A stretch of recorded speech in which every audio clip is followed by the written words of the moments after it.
how that plays out over. Oh, jeez. We really are blurry. It's super close. Feel that way a little bit, actually. Okay. Good morning, everybody. Good morning, Al. Thanks. I am Representative Steph Miller, Strafford 21, representing most of Dover, and I am the subcommittee chair for the General Government Subcommittee for the budget hearings. Long-time attendee, first-time caller, as they say. It's my first time doing this, so when things go sideways, I apologize. But I'm going to read the memorandum for the announcement is required. I have scheduled the meeting of this subcommittee for Friday, January 30th, 2026, 10 a.m. in the William A. Grimes Justice and Administration Building Commissioners Conference Room, 259 County Farm Road, Suite 204 in Dover, New Hampshire. This meeting is to review the following portions of the Strafford County Commissioners 2026 proposed budget. County Commissioners, Registry of Deeds, Medicaid costs, maintenance of the Justice and Administration Building, Port Jester Cafe, resource agencies, UNH Cooperative Extension, Soil Conservation District, Coast Transportation, Meals on Wheels, Easter Seals, Homemakers, Home Health Services, interest on temporary loans, other accounts, which include the County Convention Delegation, Employee Appreciation, Tuition Assistance, Contingency Funds, and General Health Insurances for Justice Administration, and the Riverside Rest. This basically covers all spending which isn't the criminal justice or Riverside Rest Fund. This subcommittee also reviews the Justice and Administration capital expenditure items, which are non-Riverside Rest Fund. The agenda for the meeting is printed and covers basically everything I just said with some times on it, which are subject to change because we are going to hopefully, we'll see how long it takes to get through all this stuff. With that, the agenda calls for the Pledge of Allegiance. Representative Wade. I pledge allegiance to the flag of the United States of America and to the republic for which it stands, one nation, under God, indivisible, with liberty and justice for all. Remain standing for a moment of silence.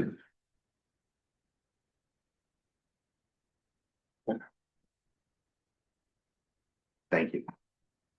We'll now proceed to roll call.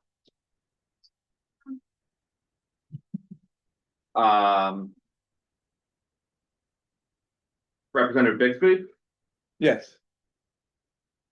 Corrigan? Here. Kaczynski? Here. Miller chair is here. Pearson? Here. Wade? Here. Walker? Not. Schmidt? Yeah. And Howland? Here. Excellent. We have a quorum, which is good news. And now we will get started.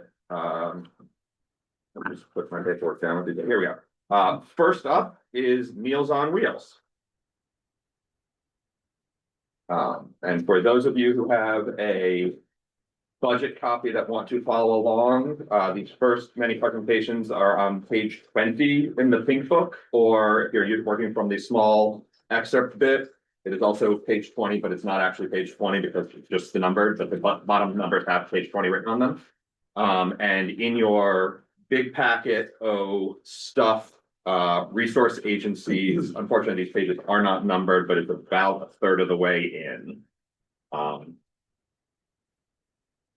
Just after a bunch of Primex insurance stuff, if you're flipping through the Giant paginate as we go. Yeah. Much more effective to have page numbers. Good morning, everyone. My name is Katie. I'm the Executive Director of Meals on Wheels here in Strafford County.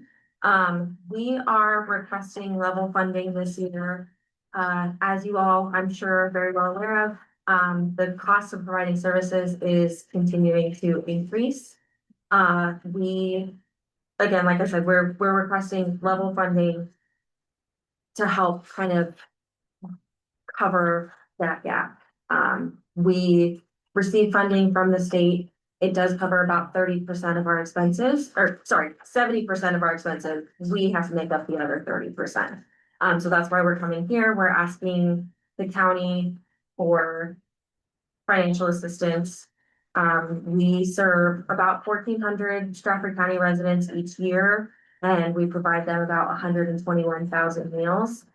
We provide about 450 meals a day, and along with those meals, we're also providing safety and wellness checks to our clients. Our clients are the county's most vulnerable. So we go and we make sure that, everybody's doing okay. If we see anything that seems off, we report it to the client's family members.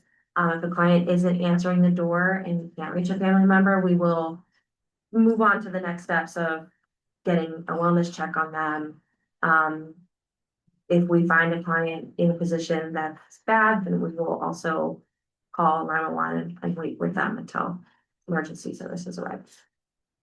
So that's my little spiel, short and sweet, but I'm happy to answer any questions if you have any. There, any questions from the members? Yeah, sure. I got a few questions. So we're trying to understand how this works. How many vehicles do you folks have? We don't own any vehicles. Our vehicles or our staff drive their vehicles. We reimburse them mileage. So how many, are these paid employees that Yes. visit these people? So how many of those do you have? We have 30 employees. The gross majority of those are part-time drivers. They drive about 12 hours a week. Okay, and I got one other question. Go ahead. Or observation. So I noticed this in I have last year's budget, and you guys had a little over $1 million of in the cash accounts, and I'm looking this year, it's 1.386. So you got roughly 375,000 more in there. It seems like, I don't know. I guess I envision a nonprofit. I don't envision it accumulating this kind of cash. Yeah, so we did. I remember this conversation last year. So we do have a safety net. I give you some long history. Before I came on board, the previous executive director had come into an organization that was going to shut its doors. They were unable to pay the staff. They had to cut down hours, cut down the amount of meals that they were giving to our clients. And she built the program back up, but she did have to build a really strong safety net at the request of our board. So she did. She worked on that for a few years. She worked on building us a really great safety net. And to be honest, that is very easy and quick to go through. I recently was working with the state. They didn't pay us for 3 months, and that adds up really quickly. That went through my operating account. It was very close to having to reach into some of those CDs. So yes, it looks like a lot. 1 point something million is a big number, but it's not a big number when you're providing 121,000 meals. To clarify, a lot of these assets appear to be money market and CD funds. I assume we're taking advantage of the interest on those rather than eating up the principal to help fund the operation. Yeah. You mentioned that 70% of the budget comes from the state, and then there's this 80,000 on, or excuse me, 42,000 being requested. Is the 42,000 the full 30%, or is there another? No, so we Another do sources. fundraising, we reach out to all the towns, we get a very small amount from the towns. And then the other majority comes from fundraising, grant writing, et cetera. Yes, it is in here. Thank you. Got it, Bill. Can you explain to us the difference between a nonprofit and a for-profit as far as assets go? They both operate as a business. Right. So we have to operate as a business. We have to, we have staff to pay, we have to keep everything going. So we do need to bring in money. We just don't want to see a huge net profit. We could follow up with it. So one person doesn't benefit from the actual profit that the organization does? Yes. None of our board members or anybody receives a portion of it. Great, thank you.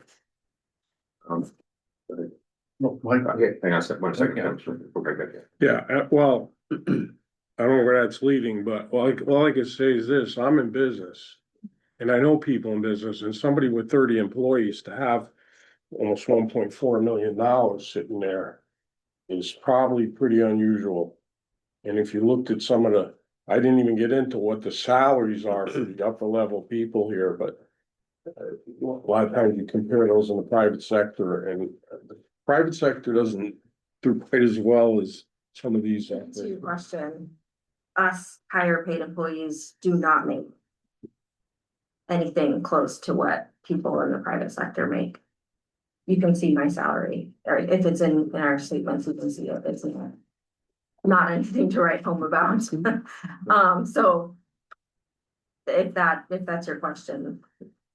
Representative Morgan. Yes, you, in the application 19 knows you rely a lot on federal funding. Has that been, and that's been coming, that's been coming in less reliably than in the past. And, so do you have anyone expand on that, explain that part of it a little bit more, or? I'm so The federal sorry. funding, is that you? If your federal funding remains steady, are you having trouble collecting those? And that It's revenue? remained steady. We're very lucky that the state of New Hampshire kind of receives that funding in advance. I don't think that all the other states operate the same way. However, obviously, we have to prepare for not if, but when that funding is cut. We're already receiving level funding, which is, as we see inflation come up, is technically a decrease because we have to operate at higher costs than we did 3 or 4 years ago. Thank you, Representative Wade. Yes, could you describe, I guess, what the 42,000, like how many meals that covers, or what kinds of services that directly goes to? Yeah, so our just very simple formula is that each meal costs about $10. And that includes the food preparation, the packaging, the staff hours, and the mileage and everything to serve it. So it's about 4,200 meals. And that's distributed throughout the year. We also, in addition to those meals that are being delivered, we're providing safety checks to all of our clients. So that's, if you want to do like 1 meal per person, it's about 4,200 safety visits as well. Representative Bixby. So I note that your total wages and payroll is 6,556. Is that correct? Is that the right, or am I reading the wrong line here? That's the wrong one. Okay. Our total salaries for the whole year are about 500,000. Or I think it was 468 last year. Okay. And again, that has gone up. I did give my staff raises. Okay. And but you have 30 employees, including yourself, or Including myself. okay, so the and that also includes things like benefits and payroll deductions, et cetera. Yeah. Okay. All the fun stuff. Okay. So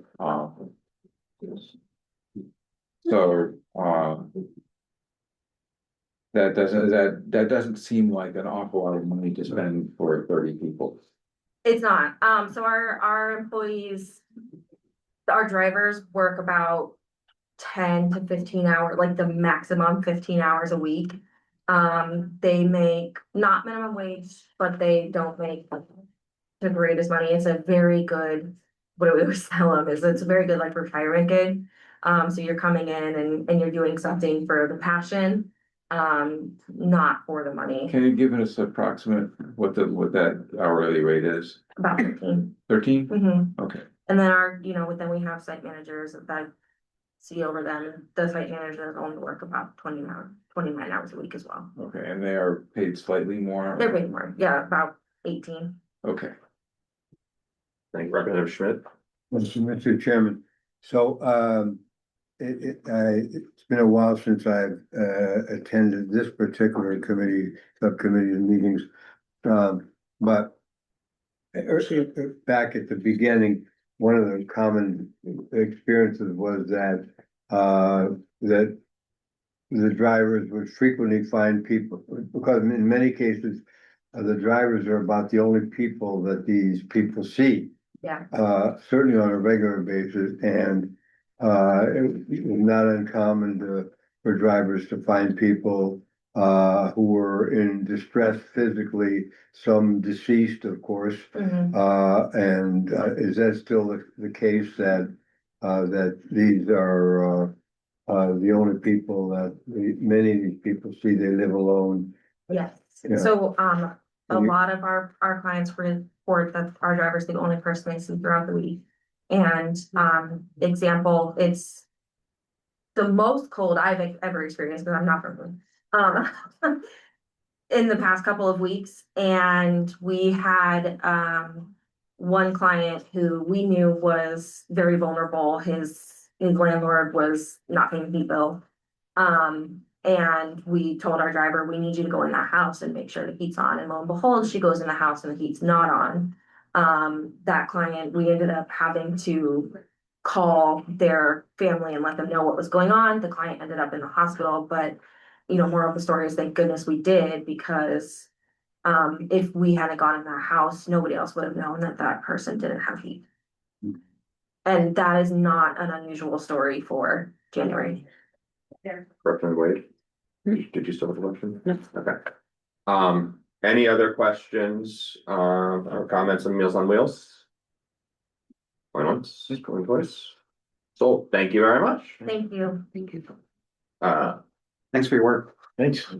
Next up, Easter Seals and Twinmaker Health Services, should be just an introduction of pages and your. They're coming right in. Okay. On the same page of the budget line items, and in the big book, it should just be sequential. Hi. Smelling from a better half.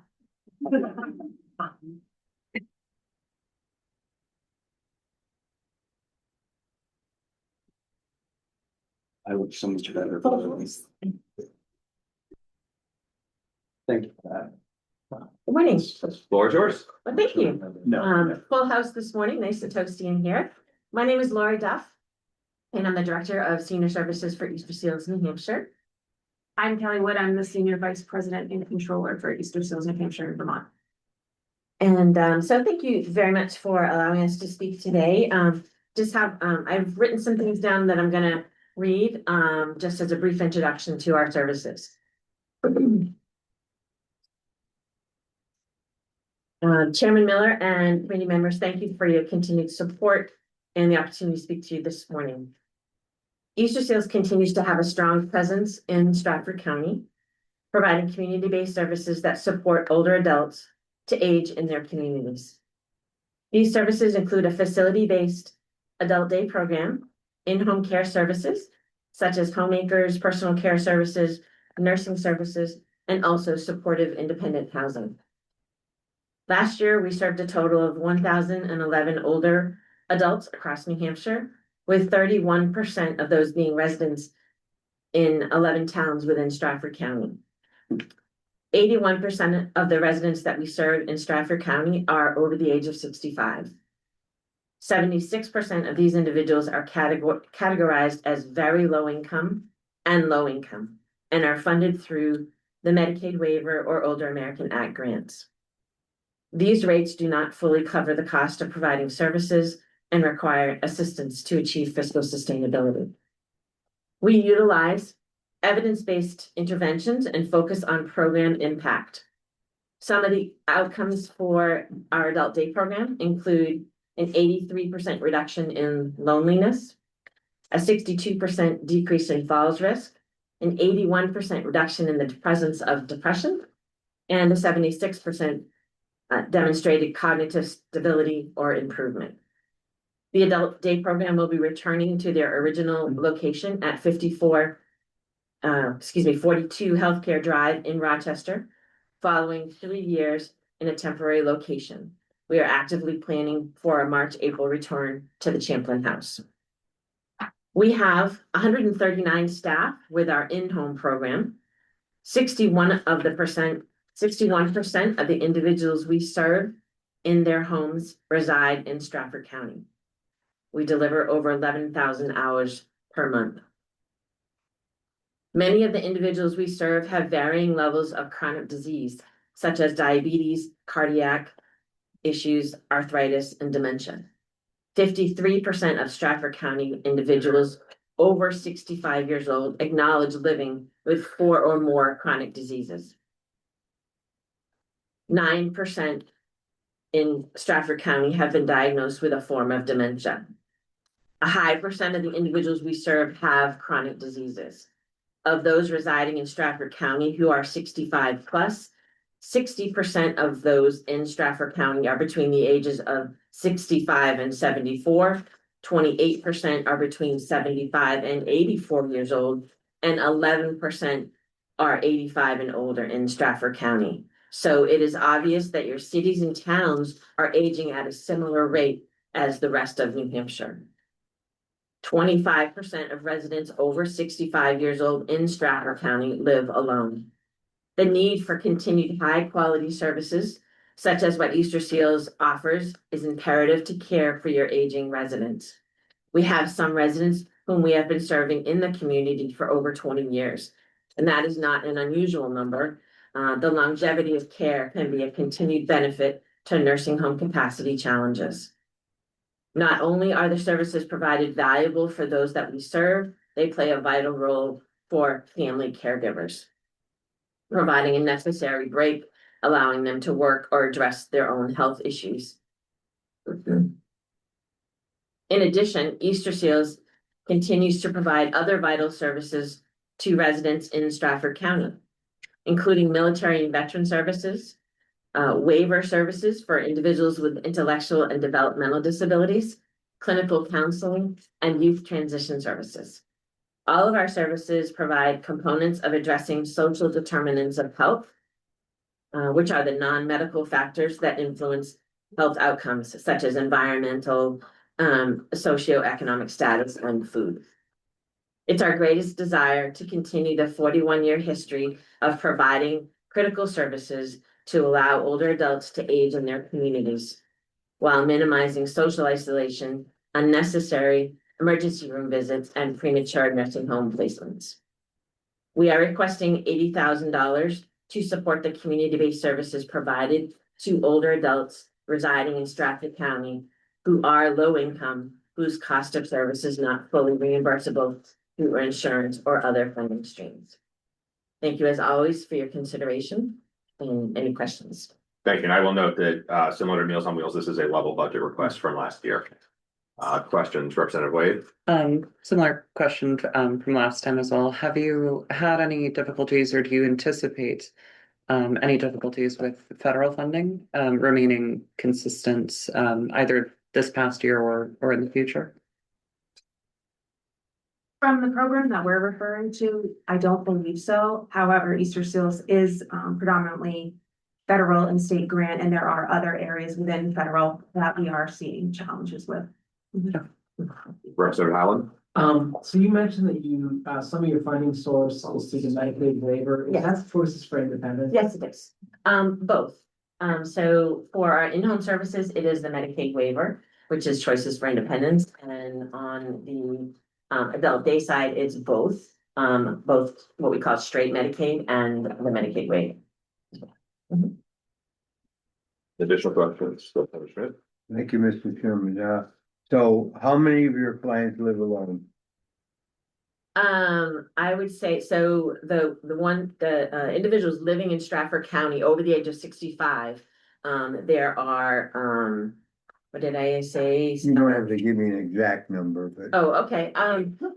Gosh, between both our in-home services and our adult day program, I would say at least 50 to 60% live alone. Mm-hmm. Some with dysfunctional family situations, some with long distance caregivers, and some with no caregivers at all. Well, I have two questions. Number one, you said you gave a percentage of the people who live in Strafford County, but it was not 95%. It was like, I think 60%, something like that. So where do the other people live? So we serve the state of New Hampshire. So typically our services right now for our in-home services are through the Manchester corridor, Nashua, Concord area.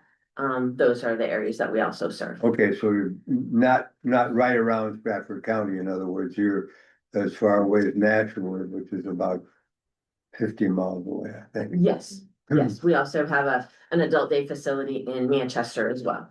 Mhm. So the amount you're requesting is from Strafford County. It stays You in get Strafford. County. funding for the people, wherever they are, from their counties as well. And can you give a little bit more specificity with regard to that? Yeah, some of our other funding sources are, we do have grants that are specific to individuals living in those. So we have a grant from Rockingham County as well for Rockingham County residents. We have some veterans in our programs, and we have a veteran, a contract with the Veterans Affairs for those individuals as well that are in our programs. So we would not be dipping into Stratford County funding for our veterans, because veterans, if they're eligible, receive funding through the VA. Okay, and, Thank you. Sorry. And my other question is with regard to people who are suffering from dementia. Are any of those people living alone? Unfortunately, yes. Do you have a rough number? Or percentage? So, living alone with services, I would say it's probably roughly 8 to 10%. Mhm. Yeah. Okay, thank you. Representative Morgan. Oh, Mike, so we're making a level funded budget request for our portion, a little portion of what we pay towards your activities in the state. So what's the overall budget for the whole state likely to be in 2026, or what's it projected to be? So the overall budget for this program in totality is actually Eastern Seals supports a $757,000 subsidy. So like we said, the funding that we get for all of these services statewide do not cover the cost of actually operating the program. However, Easter Seals does run 11 different departments and 145 unique programs. And fiscally, we manage our bottom lines across all of our programs to ensure that we can meet the mission everywhere. So if you look at the budget we submitted, it is a loss of $757,000 to run this program statewide. Thank you, Representative Reed. Yeah, would you be able to give an approximate kind of quantification of how many check-ins or how many services are able to be provided with the 80,000 from Strafford County? Oh, yeah, so, we, as mentioned, we deliver over 11,000 hours per month. We have to do, let me see. That's a great question. We need an abacus. I have a calculator. Yeah. That's less fun though. Yeah, is that 11,000 hours statewide or just in Strafford? It's statewide. Okay. It's statewide, so 30% of the individuals that we serve are from Strafford County. So I guess we could kind of, do a little bit of abacus work that way. Yeah. Oh, good, you're gonna do that for me. That was a good for us. And you could also say that with $80,000, if you look at the budget we propose, it's roughly about $2,400 annually it takes to serve a client. So it helps serve at least 40 individuals year round with that funding. That's another way to look at it. Yeah, as well. that Yeah, would be that's good. Yeah. Thank you. That's why I bought you. Yeah. Anyone else questions? I have a question. I see the amount of clients in Strafford County dropped slightly, and yet it says the percentage of increase or decrease is 0%. It's a minor thing, but I was just wondering how you figure. Which page are you on? And so from last year's percentage, Last year was 330 clients. okay, I got last year's paperwork And then here. it says 317 this year, so it looks like a drop of 13. okay. It's less than 1%. That's probably why it's a zero. It's a rounding. It could be a rounding. Yes. Or also like an inflation Yeah. thing. Problem? Yeah, also on there, this year it says the estimated dollar value per client in Strafford, served in Strafford County, 2,400, 2940. And yet last year, the figure is 4,631.83. So it's like half of the, little less than half. I'm just wondering how that changed so much. Yeah, well, I do know we have less staff doing more. So I don't know if that's factored in. I'm not, So you're figuring the value of the paycheck for the, I think we take into, We everything take into into account. account, yeah, every source of expense, direct and indirect expenses, and like she said, we have reduced staff. And still been able to provide the level of services that we have. one more. Go ahead. So looking at your bottom line, your assets went up $10 million, 584,016. I mean, there's some high money figures here. You guys are involved with a lot of cash here. I mean, do you really need 80,000? I mean, really, that would be like saying Warren Buffett needs a handout from the taxpayers for something. Well, I can tell you that if you're not already know, we had an amazing opportunity to partner with the state of New Hampshire with the Gopher Relief Funding. Easter Seals was warranted $23 million to invest in a military and veterans campus up in Franklin, New Hampshire. All of that funding was earmarked for capital projects. We just completed the phase 1 project up there. We also put in affordable housing for the military on site. Every dollar of that $23 million was reinvested right back into the program. In September, we went live with that campus, which is why you're seeing those net assets dramatically go up, because it's all those capital items we did for that campus. Now, in this coming year, we're starting phase 2, which is not funded by the state of New Hampshire, which is why if you look at our P&L this year, we have about $7 million in fundraising. Most of that is earmarked for funding raising that we're going to do around the phase 2 portion. Again, all capital and buildings for our military. And I would call my colleagues' attention to the fact that further down on that page, the net liabilities increased by actually more. So assets increase and liabilities increase. This is not quite as simple as saying, hey, we're flush with cash. Well, this is saying this is an NGO, non-government organization. However, all the money I'm seeing is coming from the taxpayers.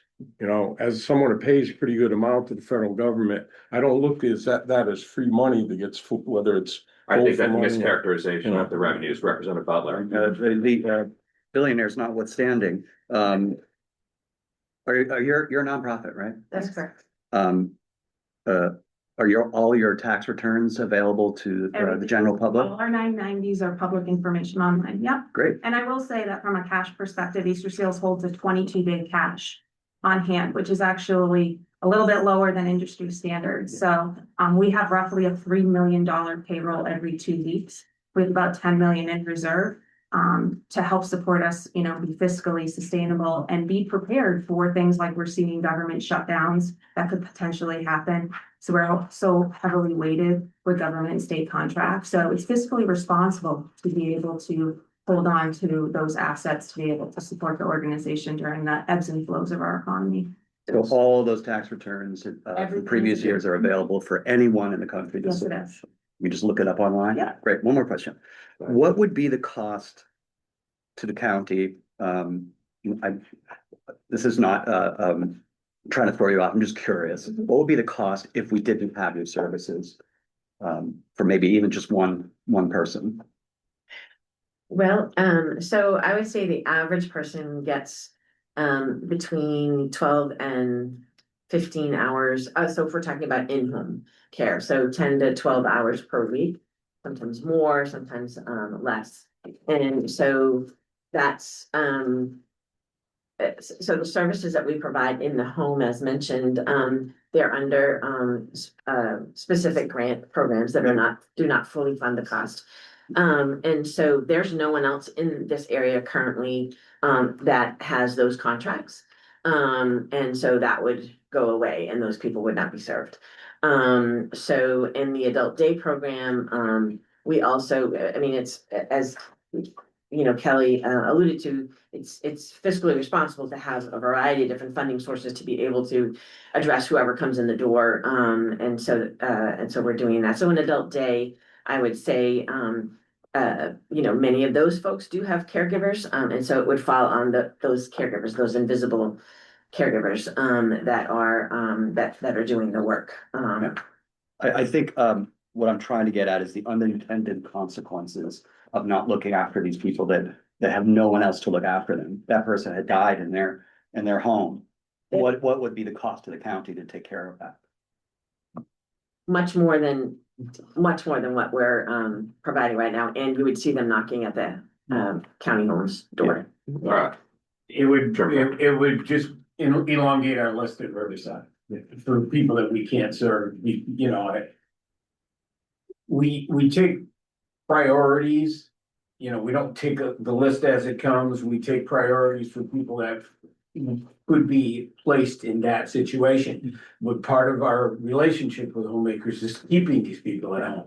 So they don't have to wait to come into Riverside or any other nursing home. So I'm getting it would cost more Oh, to the wow. county if we didn't have these services. Hugely more. Right. And the state. Representative Bixby. Yeah, so you talked about the sort of taking caregivers, so that would be basically family members who are able to work during the day because the adult daycare exists. And those people would then not be able to work during the day if they didn't have the adult day Correct. program. Correct. So basically that is helping a further network of people in the county be able to have livelihoods that they might not otherwise. I would say so, Representative Bixby. Yes, thank you for that. Thank you. Connecting those dots. Yeah.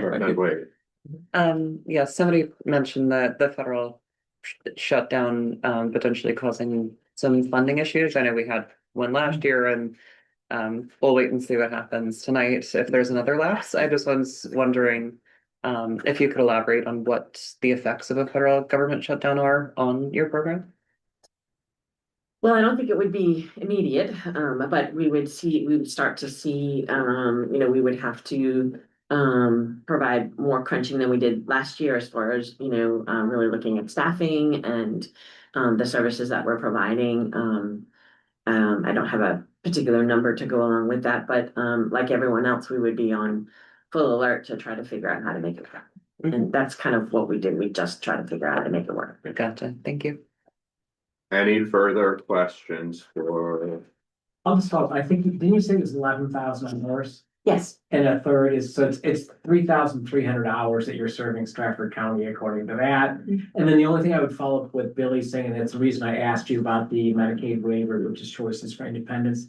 The program was expressly designed because it is significantly cheaper to do that than to put somebody in a nursing home.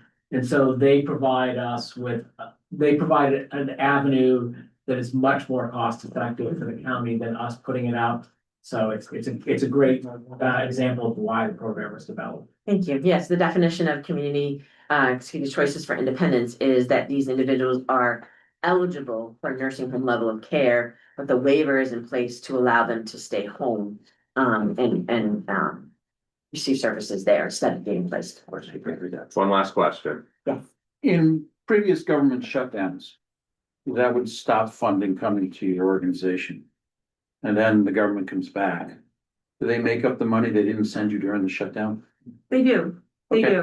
but obviously that lag of funding, Of course. Yeah. But they do, they do, it it's takes not like you time. just miss that and go to the next time. Nope, they still recognize, and we as an organization still submit all the required invoices, documentation, and they put us on hold from a cash perspective. Okay, thank you. Until they open back up. All right, with that, I think we're gonna wrap up this session. Thank you both very much Thank you for very coming much. in. Thank you for the opportunity. And we're going to move on to the County Conservation District, which just keep open through these.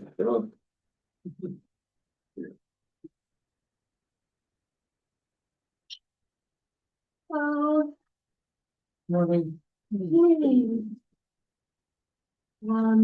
My name's Elena Warren. I'm the manager of the County Conservation District.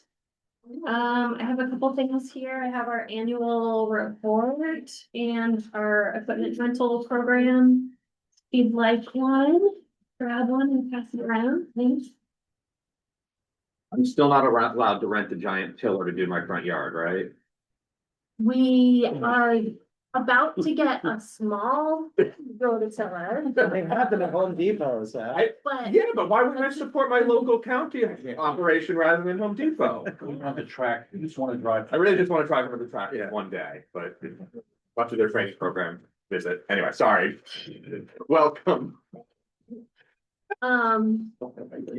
So I know some of you are pretty familiar with the conservation district, but I'll just briefly kind of go over some of the things we do.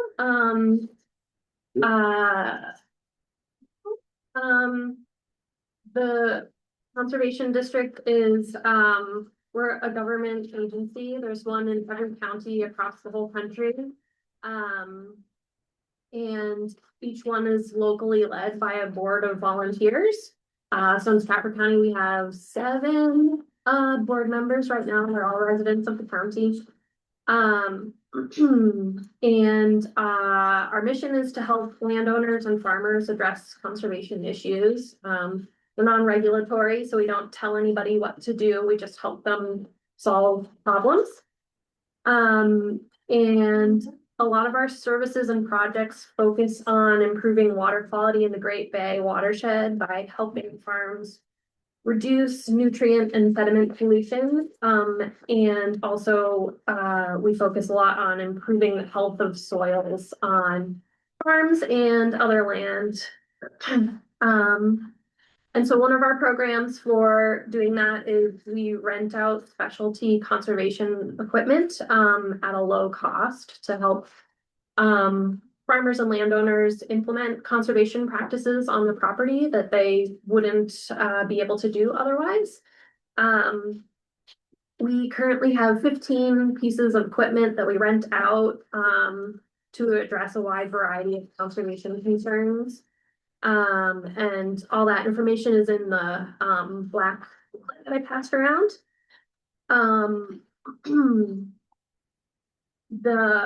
We have plant sales where we sell very low cost trees, shrubs, perennials, seed mixes, fruit trees, cover crop seed, fall flower bulbs, and other things. And this helps landowners create habitat for pollinators, songbirds, other wildlife, control erosion, and grow food in their backyards. And we apply for grants from state, federal, and private sources to implement various on-the-ground projects. One example, we have funding to demonstrate different ways of planting corn that can help improve soils without reducing yield. And the annual report has more information about all the different services that we provide and some of our projects and programs. Some of the things we're excited about right now, I'm excited to have some new board members joining us. That's really great for us to have, more support and ideas in the district. And we last year purchased 5 new pieces of equipment and a pickup truck for moving the equipment around to properties where they don't have their own truck to come get the equipment, and also just for like maintenance and logistics and all that. And that was through a grant from the New Hampshire Department of Ag. So that's kind of what we do. And then I can talk a little bit about our finances, or do you have questions about what we do first? Open it up to questions and see where we're at. Representative Bixby. So, your budget line for this year is 66, roughly 66,000. Now, does that pay for the office, running the office, or does that pay for programs, or what's the breakdown between what that 66,000 buys? Sure, yeah, so, that covers, my salary, things like insurance and office supplies. And, sometimes a little bit, for projects if we, go a little bit over budget with a grant project. But, yeah, that's kind of our, that money gives us the stability for me to be here and apply for grants and, give the grant funders the confidence that I'm gonna continue to be here to run these programs, in the long term. Yeah, I got you. 1 second, Peter. Am I reading correctly that covers roughly half of, you expect that will cover roughly half of the total operating budget based on the other half coming in from grants and plant sales and all the other fun stuff you do? Yeah, yep, it changes a little bit every year, Roughly. yeah, it's good. Sometimes we'll get a bigger grant or not as many grants, but when we get grants, they usually cover just like our actual expenses for the project, like the supplies and all that stuff, while purchasing a piece of equipment. So, when our income goes up, so do our expenses. Understood. Representative Bixby, oh, excuse me, Representative Schmidt. Thank you. So a couple of years ago, you guys were, I think it's about 10 years ago now, there was a reorganization, as I recall, and at the preceding that, there was kind of like a conservation unit, if you will, in every county. And then the reorganization was because there was not enough money to continue that. And the services began to be provided regionally. How is that working? I don't think that's quite what happened. I think that funding was cut for the district in Strafford County in like 2011, I think. And so there was no staff for a couple of years and, that kind of eliminated our programs and services. And that has also happened in other counties, because we relied pretty heavily on the county funding. We don't get funding from the state. So each county kind of, has their own trajectory. But that might be extension that you're thinking of that. It probably is extension, yeah. as a matter of fact. Yeah, they're next. I was thinking of. Hold that question for next time. Representative Wade. Yeah, do you mind describing in a bit more detail the structure of the staffing and the board? Are you basically the only paid employee, or are there other part-time employees or anything like that? I am the only paid employee. We sometimes will subcontract if I need help with something. I might borrow staff from Rockingham County and pay them for that. But it's just me, and I'm full-time. And our supervisors are volunteers. Yeah. Does your boss let you work from home some days? Yes. You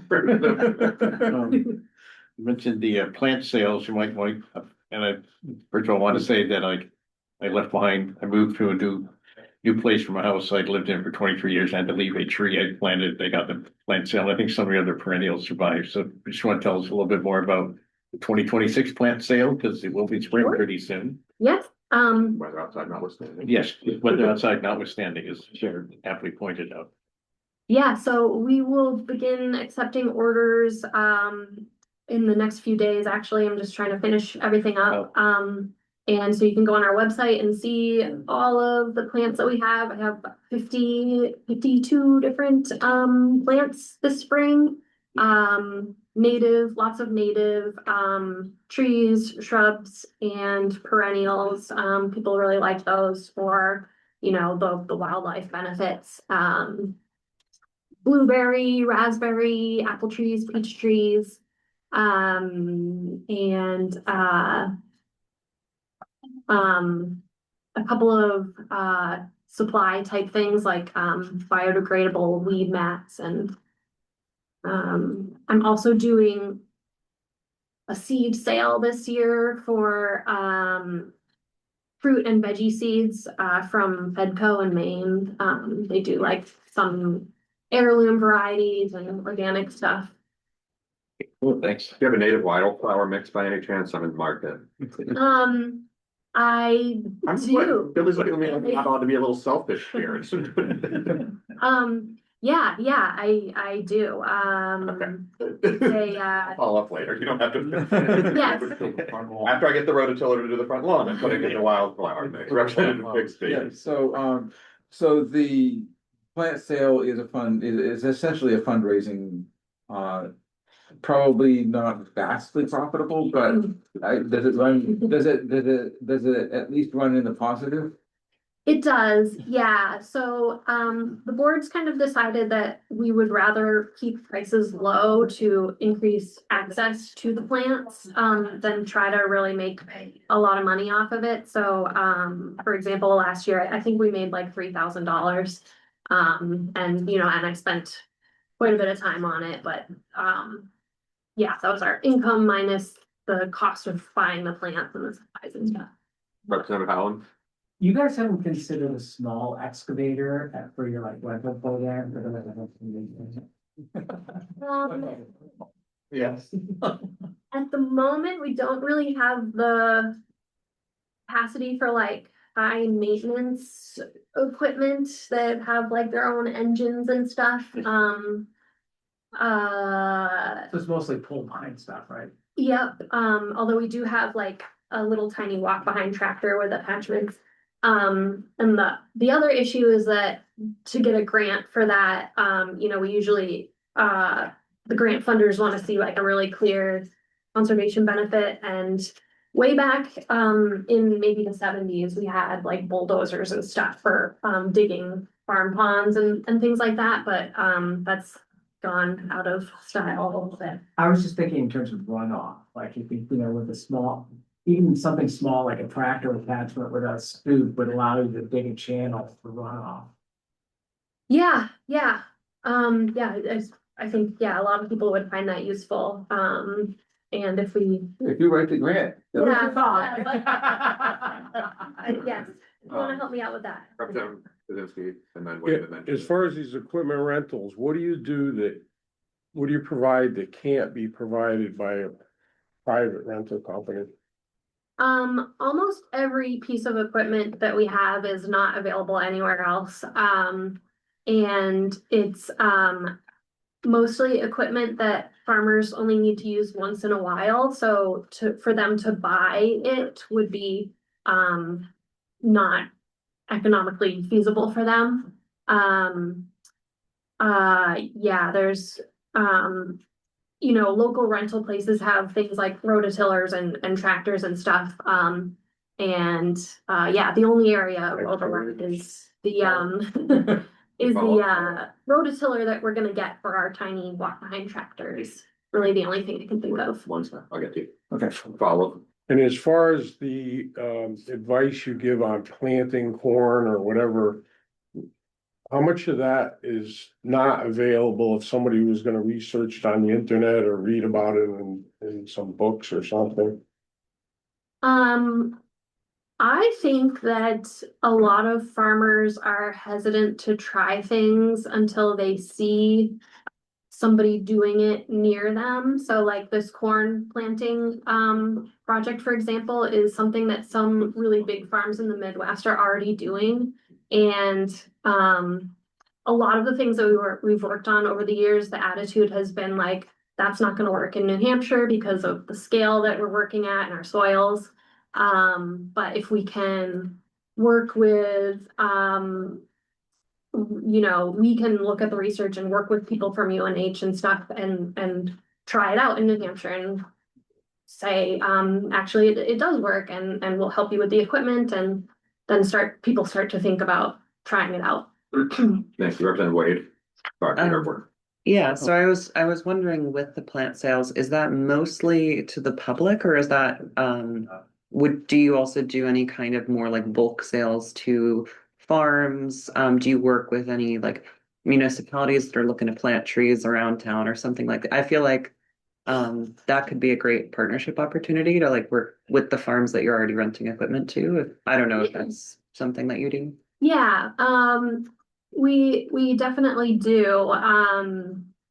And we do have some bigger orders. I think if, a farm wants to buy 200 blueberry bushes or something, they can order directly from like a wholesaler. So they might not work with us on that, but we do get bigger orders, and we do sometimes get orders from conservation commissions that are doing like a planting on one of their conservation lands. Representative Schmidt. Thank you. I think it was about 10 years ago, it sat out here, early days so that we could see it. It was a very large piece of equipment, about, I would say, 10 or 15 feet long, I think. Do you know what I'm talking about?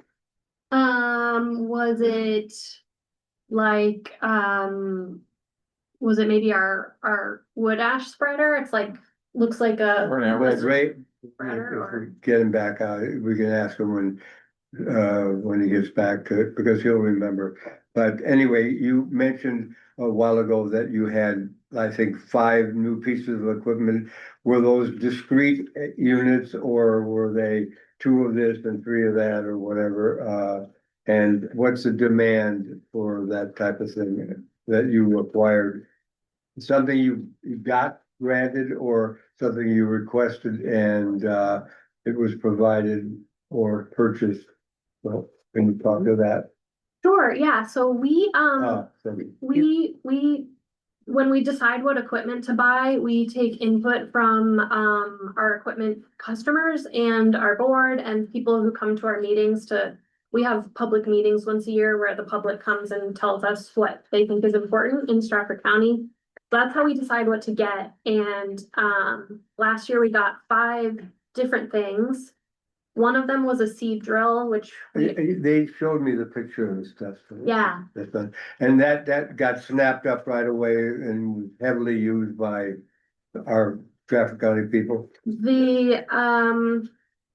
Well, I mean, when something's new, it takes a little while for the word to get out, and sometimes farms need to like have a season to incorporate it into their management plan, but it has all been used for sure. And except for the seed saving equipment, which we're still getting operational, but yeah, it's all being used, and people were particularly excited about our new rock picker. Representative Bixby. Yeah. You had the equipment out here. Yeah. I was just. Yeah. So, just sort of historically, the Soil Conservation District goes back to the Dust Bowl. And it was something that was mandated by the federal government that every state would have conservation districts that were then divided up into counties. And the idea initially was to preserve soil from erosion, wind erosion primarily. And then in the 70s or 80s, there was a water management aspect of that added, and more recently, soil health has become part of that equation as well. And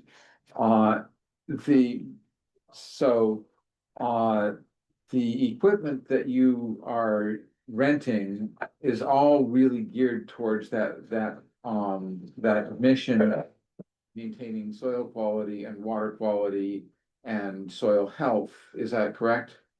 Yeah. Yeah, I would say yes. We have a couple of things that are a little bit more like indirectly supportive of farms being able to do conservation, like the rock picker. It's not directly improving the soils when you scoop rocks out of your soil, but the idea is to help farmers be able to manage pieces of land better, and generally help them be successful. But most of our equipment is directly related to those things, like no-till equipment that helps farmers use less tillage, less fuel, less inputs. And in terms of the broader benefits of the water quality and the soil health, that impacts things like more resilience to drought and heavy water events and reducing nutrients that go into Great Bay and would otherwise cost us a lot to remediation. Yes, absolutely. Yeah, all of these things help keep nutrients on the farm, which keeps our water cleaner and the farms like it because they don't have to buy as much fertilizer. And anything related to improving your soil means it's going to be more drought tolerant and have less runoff. Yeah. Thank you very much. Any other questions for the County Conservation District presentation? Thank you. Thank you very much for your time. We'll close that. I don't have any tips on getting rid of those Japanese ones, wiggle ones. You know what I'm talking about? Yes. This is personal. Yeah. Pea-seed meal is stuff that you can sprinkle. And then if they don't like it, it hurts them and they'll die or go away. Bill, you didn't have to wait for the personal stuff, the rest of it. Yeah, no, this is actually a real issue. It's happening. Yeah. Especially in New Hampshire, it's killing the soil. Keep killing them whenever you see one. It's hard. It's hard to stay on They're top of. probably not gonna ever completely go away. Yeah, it's invaded our garden. Yeah, me too. Yeah. Yeah. Before you leave, More about fishing. Yeah, I wish. About 15 years ago or so, we had, it was called the Contracted Social Services Subcommittee. And it was, and the commissioner were gonna have to do away with all of it. And there was a public hearing, I'm the only one still here from that time, up in the big courtroom, and it was packed. Were you part of that group? I started in 2015, so I was not there for that. Because the courtroom is literally, there were like 300 people. We don't see more than about 10 people who come for a budget. There were like 300 people. It was standing room. And we had like one person spoke against and everybody else. And Conservation District had a lot of supportive people. So can you roughly estimate it maybe in your handouts, how many people are contacting you for help and turning out? Yeah, so I have in my original packet that I submitted, this year, for example, we interacted with 438 different people. 36 of them were equipment users. And some of that's our plant sales. I have, I think, 800 people on my mailing list, which is all people who have reached out to us for one reason or another over the years. So I would like for more people in the county to know about the Conservation District. Most people that I run into have never heard of it, but I think we have a good. We have a county government, so. Yeah. Right. So, but I think we have a good following. Yeah. Thank you. Thank you. Thank you. UNH Cooperative Extension is up next. Yeah. You're right here. Appreciate you submitting a question in advance. I appreciate you submitting a question for us in advance. We're on the hallway for the regional network there. The question. I hope you could hear, the people who are out there, they can come in and sit down and listen to what's going on. Now, so these are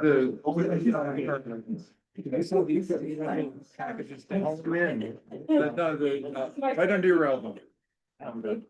Sorry. It's highly recommended. Oh, thank you. That's a better way, maybe. Thank you very much. I can hit up this side of the table this way. One more time. Thank you very much. Thank you. That's enough, Jeff. That's all fine. We got extras. You're fine. There we go. Just like. No such thing. There's no such thing as chest. I'm a nerd. We have Does extras. everybody have a copy? I feel good. Awesome.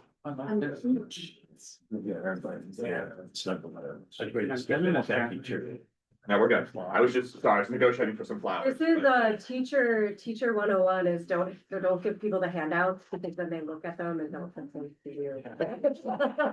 Sorry, what did you say? All right, done. You were welcome to look through your folder. Good morning, everyone. My name is Lindsay Watkins. I am work for Strafford County Cooperative Extension. I'm also the forest and field specialist in Strafford County, also known as the county forester. Some of you are probably familiar with cooperative extension. You may have met my colleague Caitlin Wallach in the past in this setting. When she was serving as county office administrator, and she has passed that work to me, so. Here I am, and also have my colleague Paul Caratona, who works for extension in our state office as our public affairs manager, so. Yeah, so we're UNH Cooperative Extension.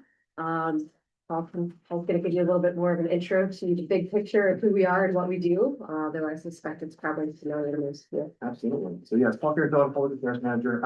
I'm based in Durham, though I support formerly Caitlin, but now Lindsay, and their counterparts across the state and all our county offices, so those county office administrators.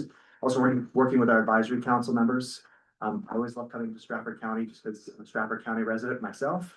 And so it's always good to be in meetings with you all when I've attended a few here and there. I'll let Lindsay speak to the Strafford County elements here, but I always like to remind folks, because I know we have, not everyone hears the story, and they know of UNH Cooperative Extension, and they know of UNH, but they don't always know the history.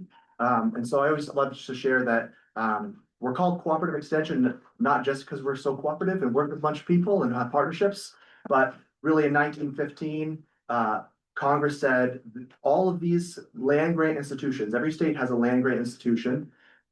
Which UNH was originally. Still is, yeah, to this day, absolutely. Moral Hall was named after the senator who created that land grant program. Exactly. There's a lot of knowledge in the room here. The Moral Act, yes, 1866. About all of it. Basically, there's a lot of knowledge in those state institutions that should get to the public more easily. And how to get practical knowledge on the ground to residents across the state that they can use in their lives and their businesses to better their economies. And so that's where we came from, our roots. We were the first state to establish a county office in all counties. We did that by 1917. And that's been our mission since 1915, to bring University of New Hampshire resources, research knowledge to the communities directly. We do that through one-on-one assistance, whether that be one-on-one consultations, walking the land with people, meeting one-on-one to talk about nutrition, or through educational programs, volunteerism, whatever that may be. You had a question earlier about, was there a shift to regional programming? That was also before my time with Extension, though I was working through the university at the time. We still maintain county offices in all counties, but there was a shift around that 2012. We called it re-extension. Someone else in the room may have other information to share there. However, my understanding was before that time, every county office essentially was staffed with what were essentially generalists in fields, and we moved to more of a specialist model.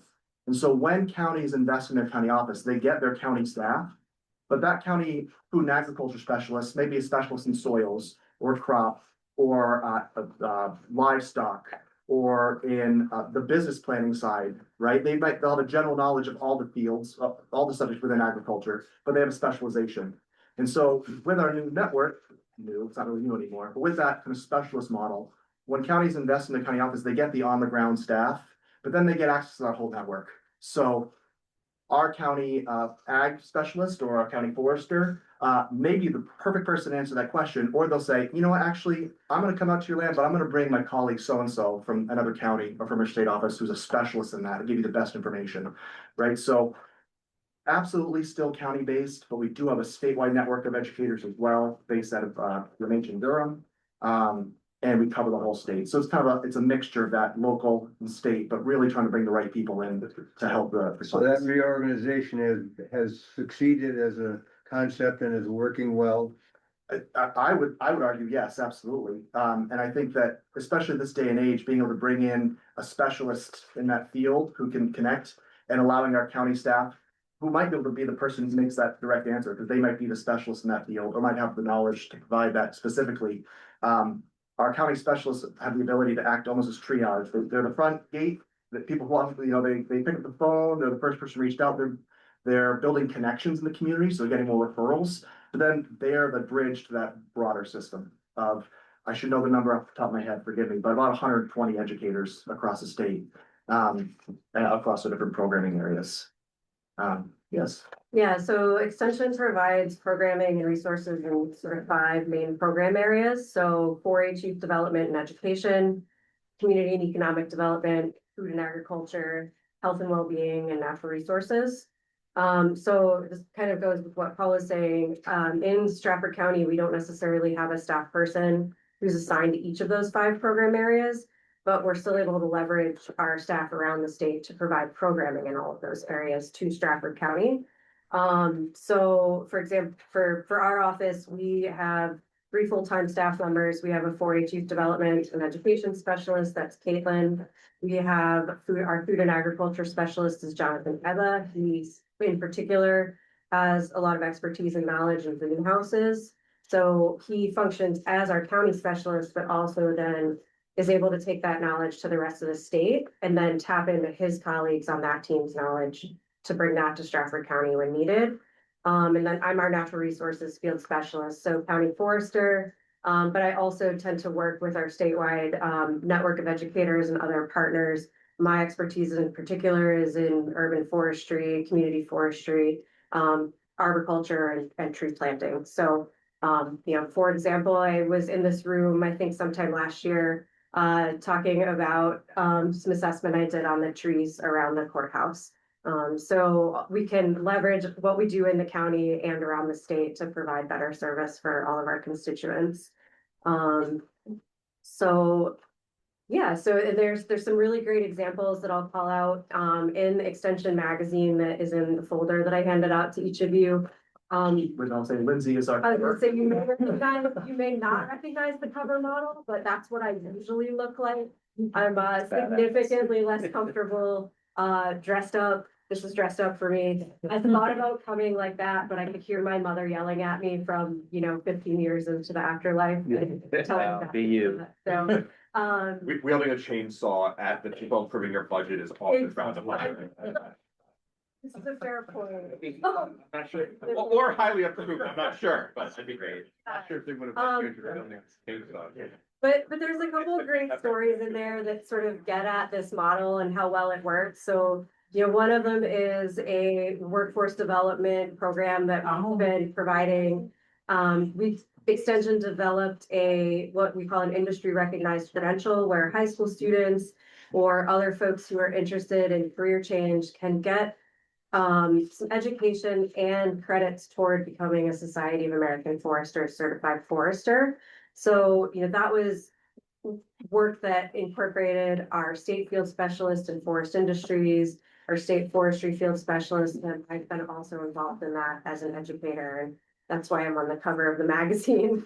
Another example that's in there is talks about the Barrington Downtown Trails Partnership. This is a program that our community economic development team worked on with the town of Barrington, and that was sort of a several month long initiative to work with the town and residents to assess and improve opportunities to connect different parts of Barrington through its trail system and use that as a way to leverage economic development, outdoor recreation, fitness, health, and other opportunities like that. If I may, on the Barrington project, is that something where the town paid for it, but then called you guys in for expertise that sort of like the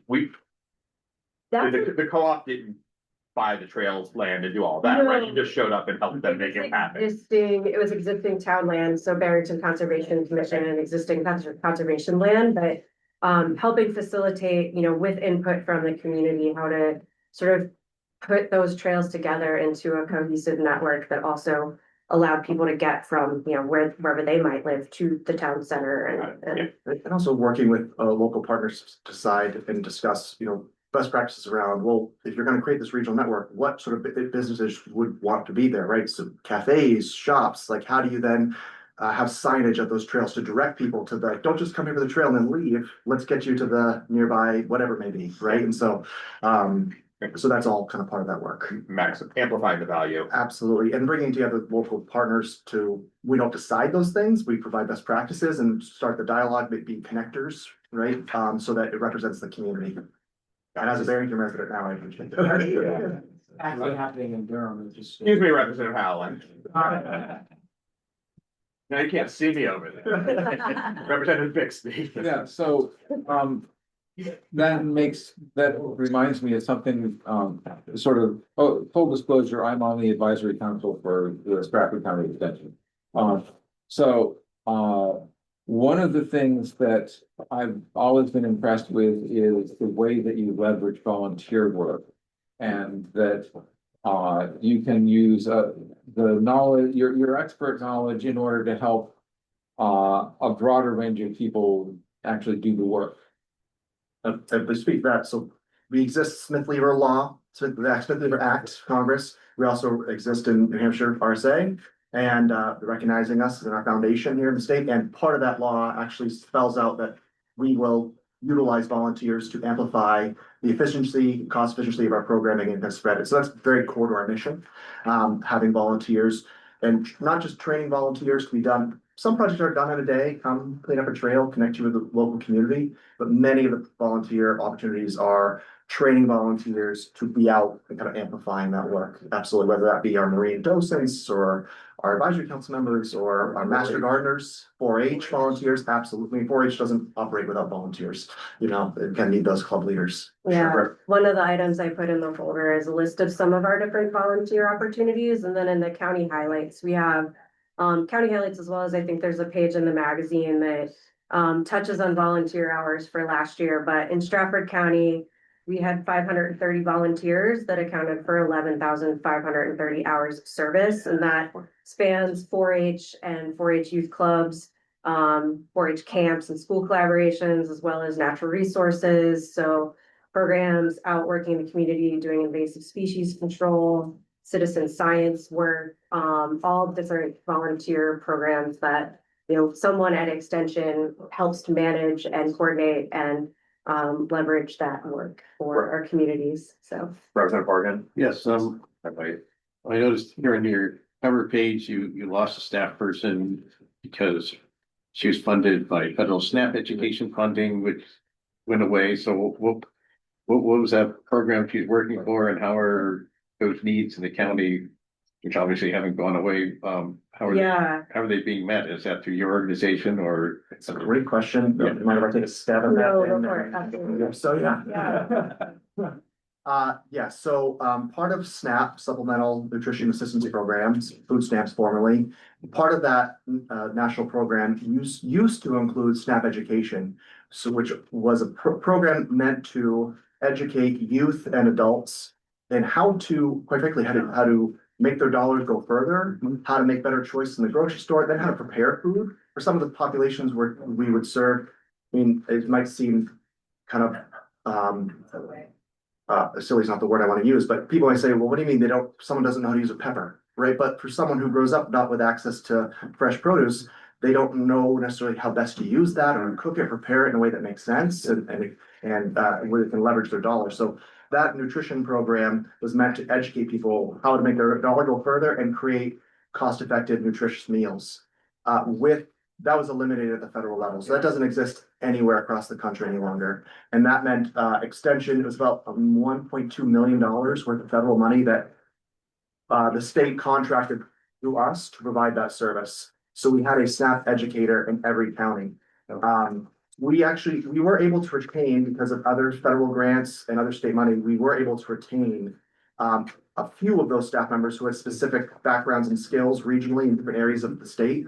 That team is still figuring out how they operate moving forward, right? Because we used to have a person in every county who would, and SNAP education also had very strict criteria of who we could serve and how we report. So they're still figuring things out. We still have statewide programming, we still have regional programming. But the services have absolutely diminished because we don't have someone in every county who can be in every school. Well, not every school, but the schools they were serving. The program is changing and evolving. Still kind of unknown exactly what that looks like. I would say that I don't know how many decades we've been able to provide that program, but it's been many decades and up until now. However, that has always been one of those one of those still pretty core, a service we provide all the counties, but never with county dollars, besides, you know, a desk and an office space that we have. Those are federally funded. So I'm sure there'll be needs that are being unmet. Yes. But our team is still strategizing how we can do what we can do with the staff and resources we have with the funding we have for everything. Thank you, Representative Wade. Yeah, so sort of along the lines of the question about the federal funding. So the request for Strafford County is a level budget from last year. So other than that particular position that was eliminated, has there been a change in federal funding for your total budget how has that It's a great changed question. and how do you expect it to continue changing? Majority of our federal funding, excuse me, comes from capacity funding through Smith Lever. We received that. Okay. That's still going strong. That comes from USDA, Department of Agriculture. So that's still going strong. Many of our state level staff operate and they operate off grant money or they operate off state federal mix. And every once in a while we get a call that says that grant's been paused. Oh, nope, now it's unpaused now, right? And kind of off and on. Overall, our funding has been pretty stable at the federal level, despite what we've been hearing. Excuse me. Sorry.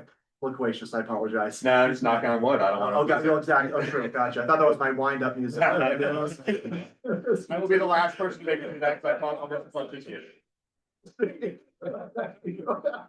You're playing me off. It's a different call.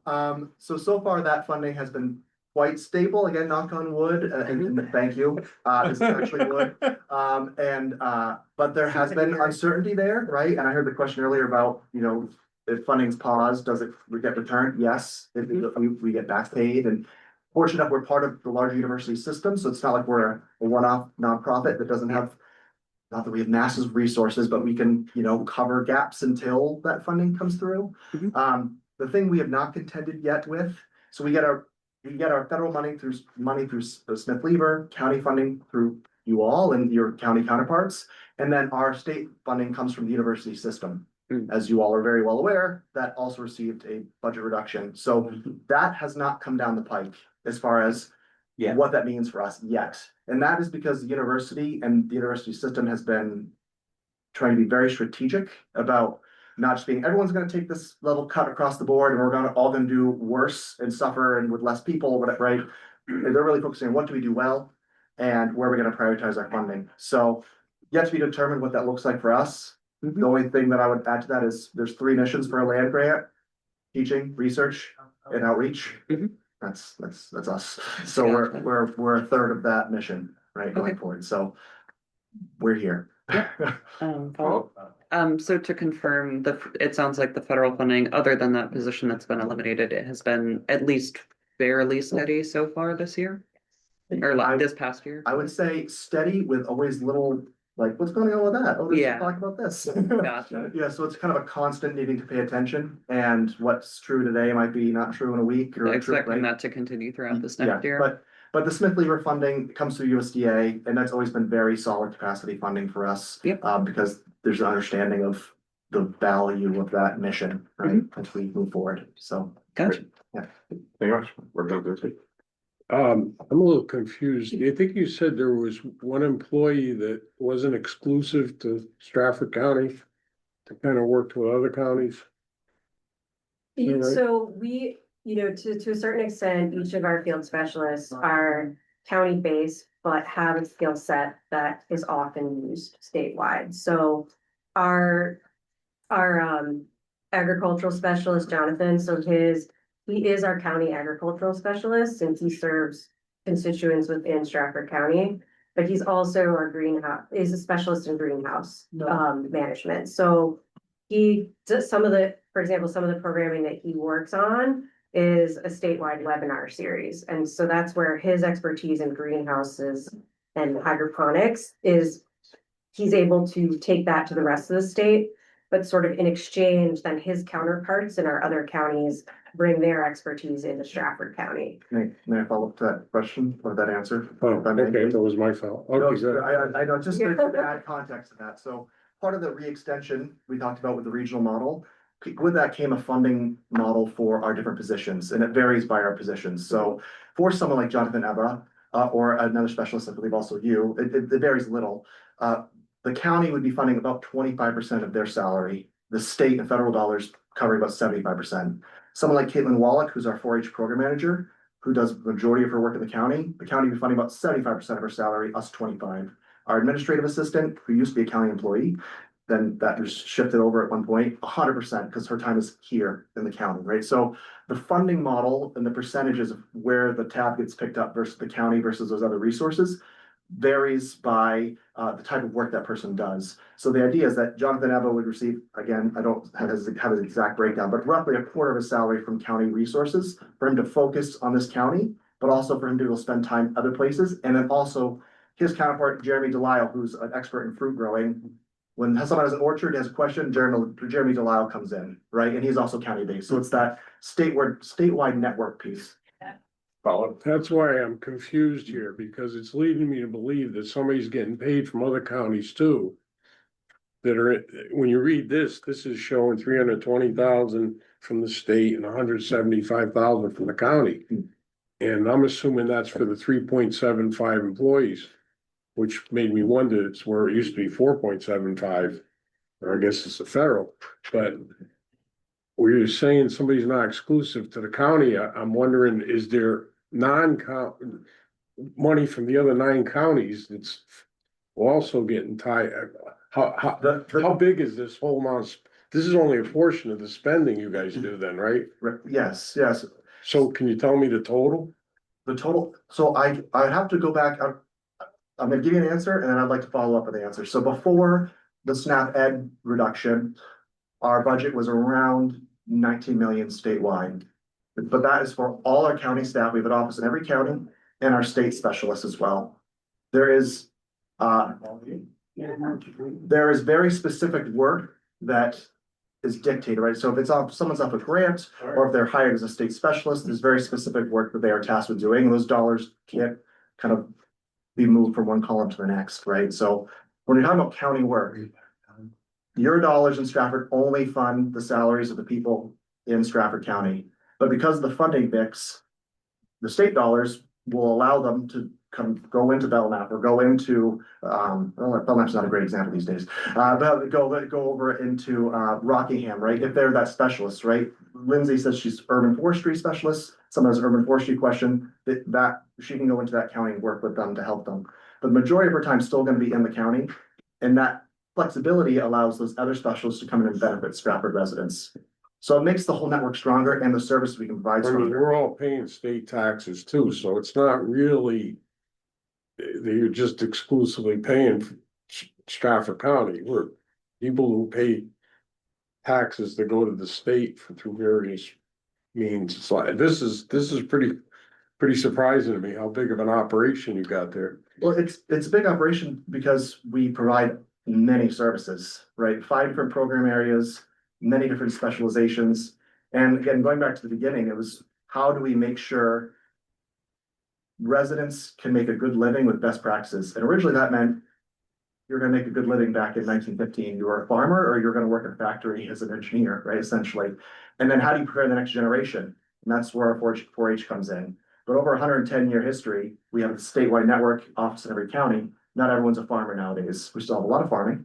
So, but our services have expanded to meet that core mission of how do we make sure the next generation of New Hampshireites are successful in their economy and successful in their community. That's always been core, using kind of best practices as well. But we also, I mean, the funding is it gets complicated because we have contracts with different state agencies who turn to us because they know we do excellent work. That's why we do county forestry operations as well. So people have turned to us, many state agencies, federal government as well, local folks, because they understand the power of that network and the expertise and the quality of the service we provide. So it is a large budget for the whole system, but you would think that's 140 people and offices and program happening and thousands of volunteers. And so Strafford County is a large part of that. It's one of the 10 counties, but there is that whole other network as well. And the budget you're looking at for Strafford is what it takes to operate our county operations here. Thank you, Representative Butler. I was a 4-H kid. I grew up in New Hampshire. I almost went into forestry. Chainsaw got you down? Yeah, I gotta fix my 2 chainsaws. All right, let's talk. But I'm just curious, just to go on, I grew up in the 70s, early 80s with a single mom, 5 kids, and 4-H kind of saved our lives. And now we're all very productive members of New Hampshire and various places. I'm curious, maybe this isn't quantifiable, but the direct impact to for-profit businesses, private businesses, what kind of impact do you bring there? I can take a stab at it. I Yeah. don't know if I can. That's why I know, don't know if I yeah. can necessarily give you good numbers, but Sure. that's actually a number that our team in natural resources and forestry was just recently asked for. I can't put a number on it, Sure. but what I can tell you is that, I work with private landowners doing timber harvest, but I also work with professional foresters and loggers in partnership with organizations like New Hampshire Timberland Owners Association.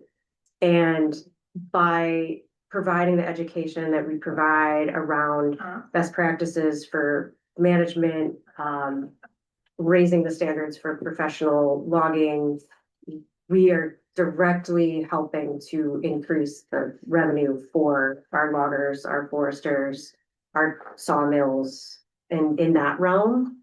And there's a lot of work within 4-H around workforce development programming. And that I know less about because 4-H is not my department, but I think there is this trend, I think, for a lot of younger people to grow up and leave New Hampshire to look for jobs. And we're having a hard time filling positions in agriculture and forestry and those traditional jobs that people held in the state that could offer a good living. And so, the program where we're working with high school students around forestry to create a cohort of interested folks. Like, I think that will have an impact on the revenue for private businesses, but I don't have a good number for you. Just a quick Yeah. follow. So do you teach conservation with logging, just to be specific? Sure. Do you also teach safety practices? Because logging is one of the most dangerous jobs in America. It's in the top 3. Absolutely. Yeah, and a lot of people don't know that. Yeah. And so the workshops we provide also would provide like continuing education credits for people who need to keep their arbor certification as well, right? So. Awesome. Yeah, Thank you. Representative Bixby. Yeah, so, Dangerous jobs. so if a timberland owner contacts you and says, well, what should I do with my trees? You like go out and do an initial assessment? Do you then do the forest planning stuff too? No, so that's a great question. So, for example, a landowner calls and says, hey, I have 25 acres, 50 acres, 300 acres of forest land. What do I do with it? My first step is, okay, what's your baseline? Where are you starting from? Is this land that's been in your family for generations? Are you a new landowner? Do you know the difference between a beech and a birch? Or have you been doing your own timber harvest here for generations? So I meet people where they are. I go out, we go for a walk, we look at what's there, we talk about opportunities, challenges, and we kind of assess from there. We, as a county forester, I am not allowed to write a forest management plan for a private landowner because I would be essentially taking that business away from a consulting forester. We maintain a directory of consulting foresters. We provide continuing education for consulting foresters. We help facilitate that connection, and we also can help connect landowners to additional resources such as conservation district or natural resources conservation service cost share funding programs. So we sort of help put those pieces together and give people some starting points. So I'll talk a landowner through what are your goals and objectives for managing this property? What do you want it to look like in 50 years? What's your long-term plan? And then help provide various resources and connections to help them get there. So. Representative Pearson. Yes. I assume when you do these consultations on timberland, you don't bill them for your services. Nope, it's a free service. We're available to private landowners, communities, work with conservation commissions. Yeah, it's. Are you allowed to bill? No. Thank you. They bill us. Basically, we pay for it. Yeah. Yeah. Any other questions for, I actually had a question. When is the 4-H fair this year? Yeah, that's a big one. Do we know? Is it online? Look and get back on that. It was on vacation. We would, thanks for me. Yeah, I went for the first time last year. It's been fun. No. Recommend everybody go. Us, we are. Yeah. Anyway, sorry. Okay. Any other questions going on to my place? Thank you very much. Thank you. very much for the time. Thank you for your work. Yes. Thank you, Chair. And So. If you want to talk about repairing your chainsaws. Okay, I will, absolutely. They just need to be tuned up and sharpened. Love it. It's junk, they're We're junk. gonna have a sharp thing.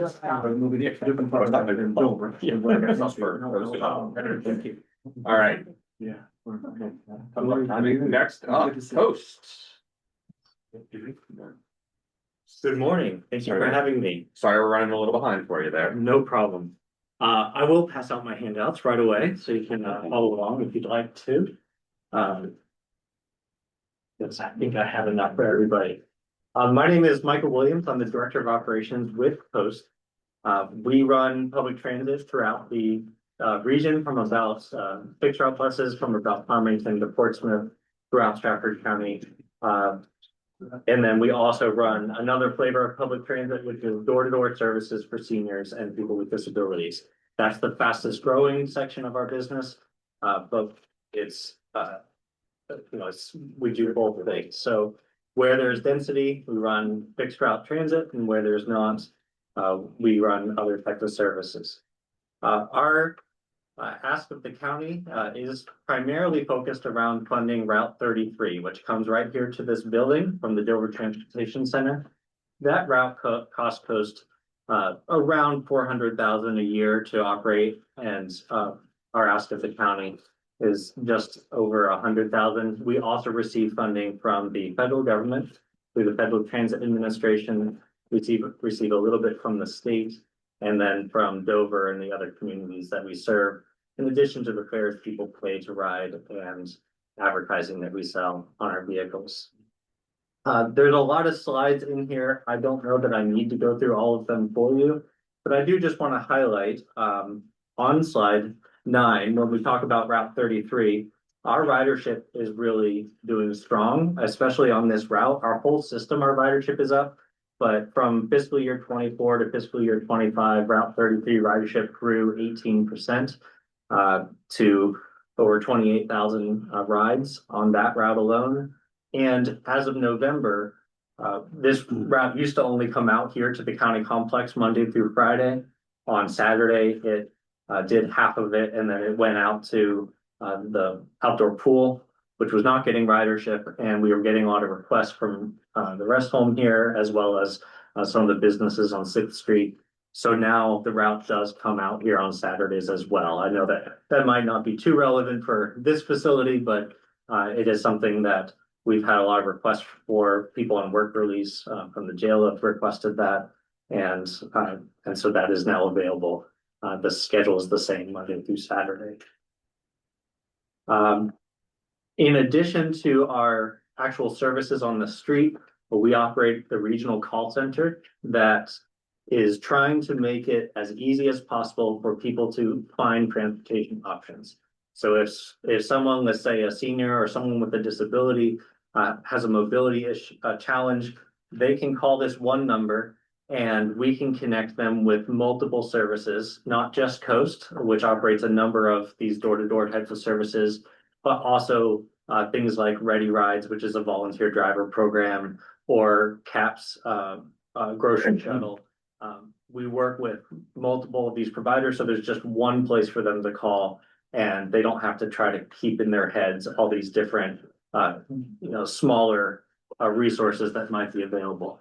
So we can take calls for them. We also have a single application that people are able to fill out for services, and it will apply them to all the transportation services in our county that they may be eligible for, rather than them having to apply to many. And on page 11 here of the slides, we do just break out some of the stats from that call center. We have 7 services this year, or in state fiscal year 25. There were 898 people who received transportation through those services, and you can see some of the breakdown in calls, miles traveled, and total trips provided being over 42,500. So that's an overview of what we do and what we're about. Our funding request for the city, or sorry, not for the city, for the county, is split. Mostly it's to support Route 33 out here to the county complex. But then a small portion of it also supports that call center and the services we provide in the county through that. I'm happy to take any questions or go through anything else on here that would be helpful for them. I'm gonna go first and then I guess Representative Wade. One of these slides somewhere has something about getting new buses and now I can't find it anymore, but here it is, the bottom of 5. 6 new minibuses and 6 new heavy duty buses. Are we finding that the big buses still are necessary and suited to purpose given the ridership levels? Yes, so we, over the past 8 years, transitioned several of our routes from heavy duty buses, which can seat 30, to smaller non-CDL requiring vehicles that can seat 14. So there are a number of our routes we were able to transition like that. The drivers are a little cheaper and easier to hire, and the vehicles are a little cheaper to maintain, and the mileage is a little bit better. But we have hit the cap where every route we haven't transitioned, the ridership is high enough that we're not able to support it with a smaller vehicle. And the best thing for our buck is to have as small of a fleet size as we can because of both maintenance and insurance costs. So if a vehicle has to be on a route at a certain time of day because of capacity, it's cheapest to run that same vehicle all day. We stretch it, for example, Route 43, which is over in Portland, Newington, but we run a smaller vehicle, but there are times where we have to send a second vehicle out because of capacity. So we push it as much as we can for efficiency. And I could argue maybe that if you ran them more frequently, you could use the smaller buses. The math probably doesn't map out because there's other costs, impacts there. Our number one operating cost is the driver's wage. And so you're right, we could run smaller vehicles if we ran twice as often. It would also be a more attractive service for everyone, but it would cost more. And am I correct that the smaller buses don't have capacity for the bike rack on the front? Yes, that's correct. Because of the way that those manufacturers have built in sensors for all of their new technology, you cannot equip a bike rack on them. Got it. Representative Wade. Thank you. So, couple of questions. I've been asking this generally. So how has federal funding been for you like throughout this past year, and how do you expect it to change coming up? Sure. So we received 2 main types of federal funding. We've received discretionary grants that help us replace buses, and we've done very well with those. Those are competitive grants. And as you can see, based on our replacements, we're meeting all of our replacement goals, and we have not had a challenge getting those grants. The challenge is in the operating funding, which comes in to just fund the day-to-day operation. That's a formula funding that goes throughout the county or throughout the entire country based on a number of factors. Our region came out poorly in the latest census. So because of that, while the federal government actually has increased the total amount that they give to that formula program nationally, we are getting a smaller percentage of it. And so our federal funding has very much not kept up with inflation, and the feds are increasing it by about 1.5% a year. And so that's where our primary funding challenge is going to be in the next couple of years. We're okay this year, but we are using it faster than it's coming. Oh. And then I also had a question on page 19 of the brochure. I'll give you a second to flip through it. Yes. So it mentions state funding options. So it says you strongly encouraged these 3 potential ways to increase funding in transportation infrastructure. How did that end up playing out? Because it just says you encouraged. So I was curious if any of those actions were taken. We spoke in favor of it at the Gasset Committee hearings. The direction that it seems the state is going, or the governor is not in favor of either a gas tax or a increase to the tolls. There is a bill in the legislature from Senator Waters that would increase toll revenue. That would primarily benefit the turnpike system, although we have asked that transit be considered as a recipient of some of that because we operate on the turnpike corridor. It's a complementary service to that infrastructure. So it's not looking real strong, although this year the initial budget or the past biennium state budget zeroed out transit operating funding, but the final budget that passed level funded it, which was considered a win in this. And last fall. Last fall, sure. So given the increase in ridership, is Coast anticipating either expanding routes or increasing frequency, or pretty much maintaining the existing routes as is for the Right. next year? We expect that, so we reduced service at the beginning of November, not in the routes, not in Route 33, but in primarily Portsmouth and some of the routes that ran later at night. And that was in response to insufficient federal funding. We expect that could likely have to happen again next fall.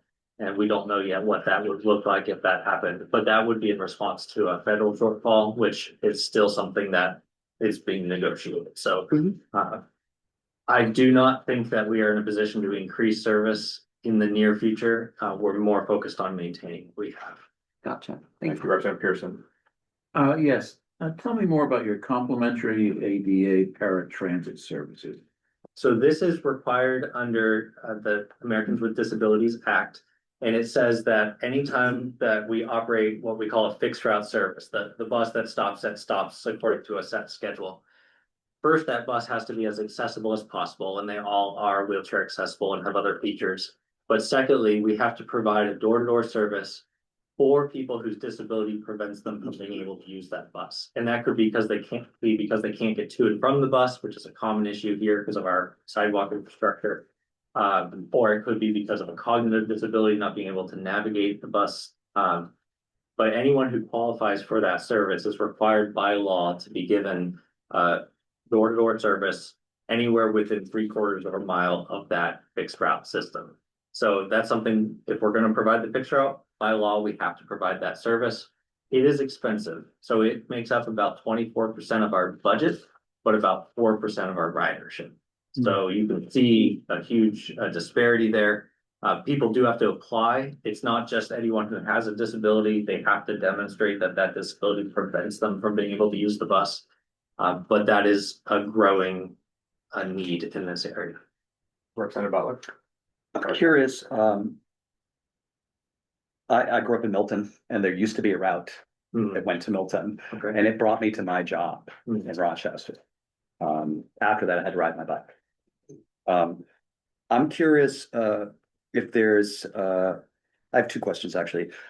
If you have kind of a demographic study at all, or any kind of data on the demographics who use, aside from people who, as you said, have disabilities, but working class folks who don't have the ability, especially in the winter, to ride a bike to work is kind of silly.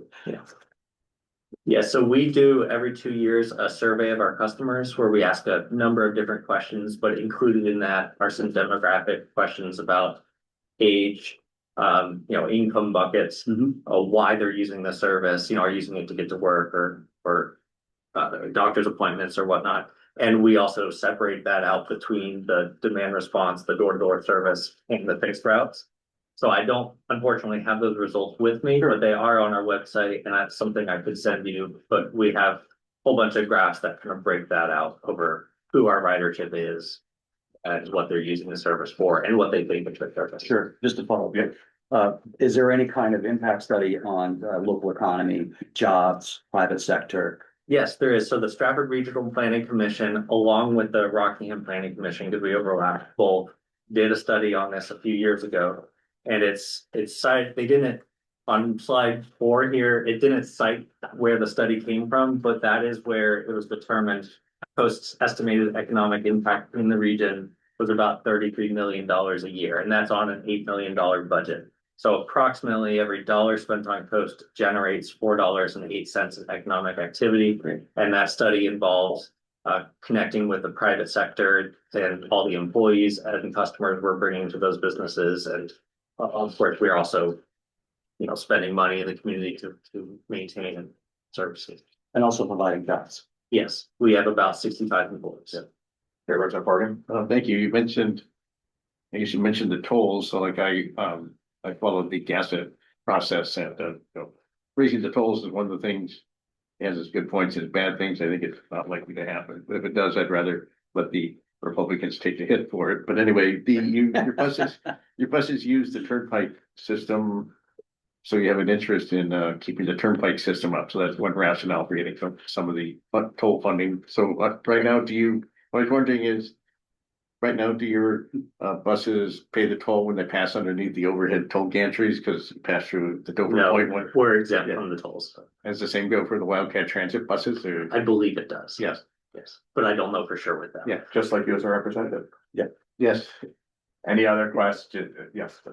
So I see all the other agencies that came in front of us wanted level funding, but yet you guys are looking at over $12,000 more than 14%. You think that's fair I mean, I look at our constituents, are their pays going up 14% or anything Yeah, it's a very valid question. So our costs to operate this service have gone up as inflation has gone up. And our funding from various partners has not gone up at the same pace. And so what we do is we look at what does it take to operate this service? We try to run as efficiently as we can. And then we go out to all the parties who are essentially purchasing the service from us. After applying all the federal funding we can get, all the donations, we've been doing a lot of work trying to get private sector donations and finding some success there. Fares that people pay, advertising. And then once all that is applied, what do we still need in order to access these grants and operate this service? And that's where these numbers come from. So it's a steep amount. It's a steep amount because it's expensive to operate the service, but we're also seeing in these times of difficult affordability, the ridership growing up because it's providing that value for. Well, So did you ever think about raising the rate of the cost of the ride? Because as far as I knew, last I knew it was like 75 cents or $1 for a ride. It's $1.50 to board the bus. It's been that since 2009. Our board of directors has repeatedly discussed raising the rates, including this past Wednesday was the last discussion on it. It looks like that is the direction that they are heading, is increasing it.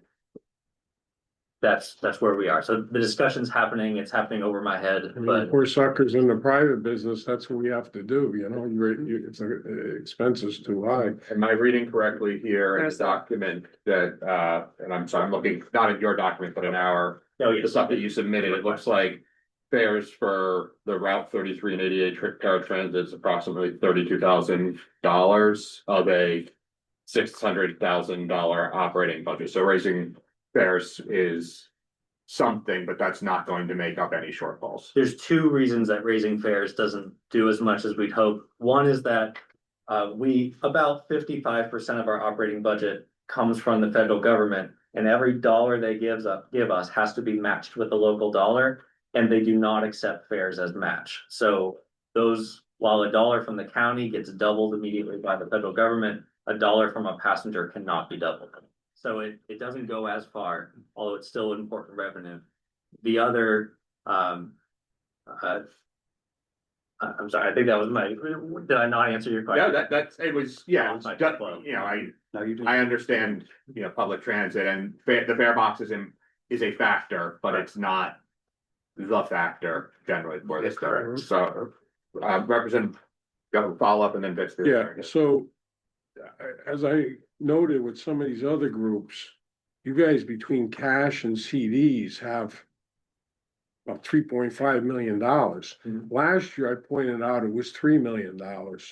So I don't know, it's hard figuring these things out. I don't care about these matches and all these stupid formulas to play ball in a government that's broke. The federal government's broke. But you gain 500,000, I see here, I mean, where are we going here? You hit more, and if you're talking about inflation, you really ought to examine the cause of the inflation because it was government spending. Inflation in 2022, what was that? 9.1%. Okay, so just so we get that squared away is where the inflation's at. So I'll just speak to the amount that we have in reserves. So that amount is for two primary purposes. One is that our facility is non-technical term is falling apart. and we are trying to replace it. We have received 14 million in grants from the federal government towards replacing that, and we are actively fundraising in order to get that. So we've been receiving grants from banks, from private foundations, from private donors. And so some of what you see there is funding that's coming in order to be the match needed to replace that facility. The other part of it that you're seeing is our fleet replacement needs. So a bus costs about $600,000 these days. The smaller ones are a little less than half that, and we get 80% of that funding from the federal government, but the other 20% has to come locally.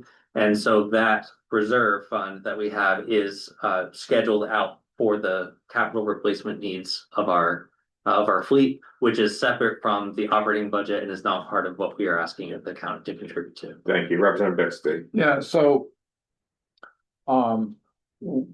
What would the cost be to the county? This might be a question for Ray, but what would the cost be to the county if Route 33 disappeared? That's a great question. I'm not quite sure how to approach it. I guess if we picked up the transportation, it would be 3 or 4 times as much. Simply because we'd have to acquire the vehicles to do it, which we don't. I mean, we have transportation vans, 2 of which the county purchased a number of years ago, one of which was actually donated to us. But those vehicles aren't equipped to transport more than 2 people. Basically, the driver, there's a passenger seat and there's a wheelchair access. So we'd have to go out and buy vehicles, and then we'd have to hire and train staff, and it's not as simple as the training of staff, as I'm sure you can enlighten us. When you're dealing with, regional transportation is much different than driving your car with somebody sitting, for sure. The other thing is the hours at which it runs and the period in which it runs. The bottom line is we never get funded for it. And the people that depend on this service, actually one Riverside resident, used to use it was capable of using it during the warmer weather, but he doesn't use it any longer. Visitors to Riverside use it. A large number of people for Southeastern Drug and Alcohol who pays us rent, they use it. A large number of inmates that, forget I just said that word. A large number of participants in drug court use it regularly. A large number of residents in transitional housing use it regularly. It's how they get to work. So they would be all out of work. I don't know how drug court would get here for their weekly sessions, or sometimes more than once a week. So, I mean, there's just if we were to replicate the transportation, it would cost us substantially more. Yeah, we lose the efficiency of scale of having an actual full transit operation. Exactly. So, and then we lose all the connections and everything else that does it. Yeah, thank you. I'm gonna go in the order. I have a quick follow-up, and then we've got a couple people. I didn't hear you mention people who are on release with like ankle bracelets who would otherwise be in a jail cell. That's correct. And there is those people, and but I think the key to that is getting those people away from us and out of the jail. In other words, to work, to be costing us money and start earning money. Exactly. Start earning money, paying back the criminal justice system, and getting them away from us to be living on their own and working on their own. I mean, that's the ultimate goal. By the way, significant to your question, I just received information from one of our consultants from the National Institute of Corrections, not the Fed, that we, little Strafford County, monitor more people in the community and less people in jail than any other entity in the United States. On a ratio basis. So, and some of that is this. It's every piece that makes that work. And what that would do is just increase the jail population. Thank you, Representative Butler. Coast is a nonprofit, right? We are a nonprofit. We are also a independent body of the state under a specific RSA. Just to address the stupid grant formulas. Yeah. Nonprofits are generally mission-based. Yes. Right, versus profit-based. Correct. The profits generally go to one person or a board or whatever. What is the mission, the actual mission for Coast? Our mission is to provide sustainable and customer-focused transportation options for people throughout the Seacoast region, with a focus on safety and service. And I probably didn't get it word for word, but that's our mission. Essentially, we're trying to enable people to have freedom in our state through mobility. And that's part of your charter. Yes. So you're not in it for money, you're in it for the service of the community. Right. We have no profit receiving stakeholders. Right. And I think I've worked in nonprofit my whole life. I work for a nonprofit now. I know what it takes to fund things, and we have things that we do in a capital way where we sell merch or whatever else. But most of our funding comes through grassroots and state and different funding. And it's always a challenge. Is there a specific challenge you're finding with raising money through grants, through funding, through individual donors? So we've, over the past few years, been trying to amp up our individual donor focus. Yeah, that's where it's at. Yeah. And we got a grant from the New Hampshire Charitable Foundation to hire a development director, which we had not had before. She started this past fall, and she previously worked at Crossroads and has been doing a great job, but we're starting with no donor base, or we started a couple of years ago with no donor base. So it's a slow process to build up. One of the challenges is that our cause touches everything. It touches affordable housing, touches people getting the doctor's appointments. We take people to school, we take kids to school, people with disabilities to community college, but it doesn't somehow pull at the heartstrings as much as children and puppies. And so it's sometimes harder to break through and make that case. But we're finding a lot of success in it, but it is slow building up a new kind of avenue. Whereas, it's many people in the private sector view it as a government service, like a utility, like the road maintenance. You don't donate to your road maintenance. Yeah. You expect the government to fund that with your tax dollars, and that's often the response we get from donors is, I pay taxes and this is a government utility service that should be provided. That serves the community? Yes, just like city water. Yep. Roads. Yeah. That's how a lot of people do. Thank you. Thank you, Representative Wade.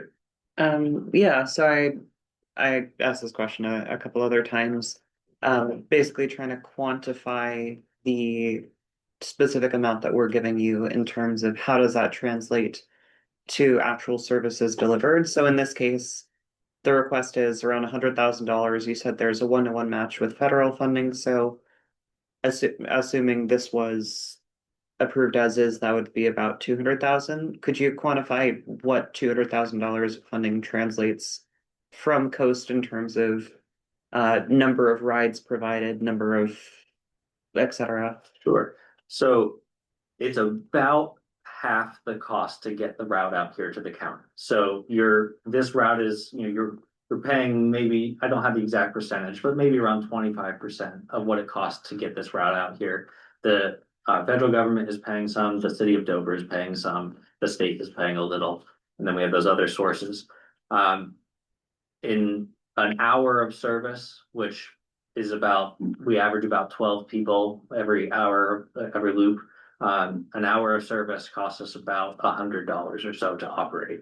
So all of the funding, the 92,000 kind of chunk of it, all of that is going to running the route. None of that is going, running the route includes insurance and gas and driver wages, but it's all part of that operating cost. And then the other 8,000 is supporting the call center. So that equates to about 2,000 hours of service for As giving you 100,000, not getting matched by federal, $200,000 divided by 100, about $2,000 or 2,000 hours of service. My mind's not quite keeping up with you on the math. Okay. It's something that I can easily calculate. Sorry, I'm an engineer. Yeah, okay. I can easily. I have it. I'm gonna knock the 8,000 off because that goes to the call center, so you lose that 16, but yeah, you're close, Alice. Yeah, I could easily have the numbers for you, if you like, but I don't. I got out of engineering school, but I can still almost do Alice's math. Any other questions? Representative Horgan? Back to the issue of the fare box, if you decide to raise the fare box rate, is that something that coast management and its board can do on their own, or is there any political bodies that have which can veto it that's as the turnpike system that's experienced, like being unable to raise their tolls for many years. The Coast Board can do that independently. It does have to go through a public process. Yeah. But the ultimate decision is Coast Board, no one else. Any other, yes, Representative? So I saw in here administrative salaries of 229,000. How many salaries is that? I don't. You don't know how many administrators you have there? So we have, in our administrative office, we have Brad Nichols, our executive director. We have a director of finance, director of development, all of that's being funded by a private grant. And director of HR, and then I am the director of operations, but I believe my salary falls under operations in the way we do our budget, not under administration. And then we have an administrative assistant and a manager of human resources and community outreach. So those would be considered our administrative. So I would assume 229,000 doesn't cover all those. Yeah. I would assume they're a bit higher than It would that. not. That's what I thought. Okay. And those are all full-time people? Those are all full-time positions. Any other questions for Coast? Thank you very much. Thank you for. Thank you for your time. Thank you for coming. I miss Brad. He's a very memorable individual. Brad apologizes for not, he is on a plane right now, flying to Colorado to visit his mother for her birthday. But you did a great job of filling in for him. Thank you very much. Thankful Thanks. it's still alive. Okay. Yeah, that too. There's one right here, Yeah. That's what I do. I'm operations. right there, like next door, just past the rack on the right. Back there. Yeah. Want to get rid All right, next up on the agenda, registry of deeds. And we're going to. That's it, yeah. The Cat 9 too, I swear. Yeah. And we get into big video stuff. This stuff is going up. I'm January. Triple me price. You can get a box of that. Well, I just look at your setup, and like, you did a great job, like piecemeal, this is the shit I do.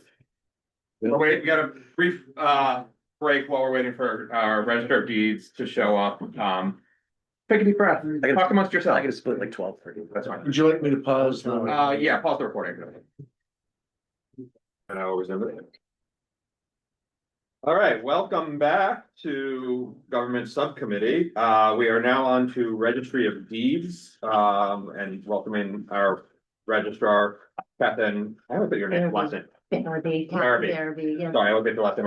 For those of you following along on the budget stuff, page 6 is the line items in the pink book or in the subset, and it's the very beginning of the giant packet, like page 3 or 4 has the Registry of Deeds section as well.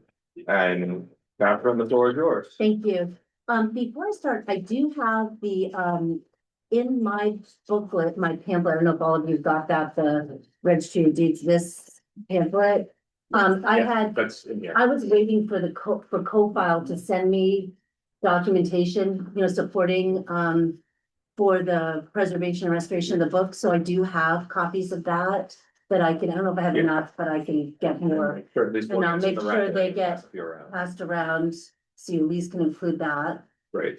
Thank you. So, I do have something typed. I was trying to be respectful of your time, and instead of me repeating things, and, I have some numbers to go over, so I didn't want to misspeak. So I will read from what I have right now. It's just with regard to the budget, the commissioners and I agree on pretty much everything except for one item, the budget for staff salary.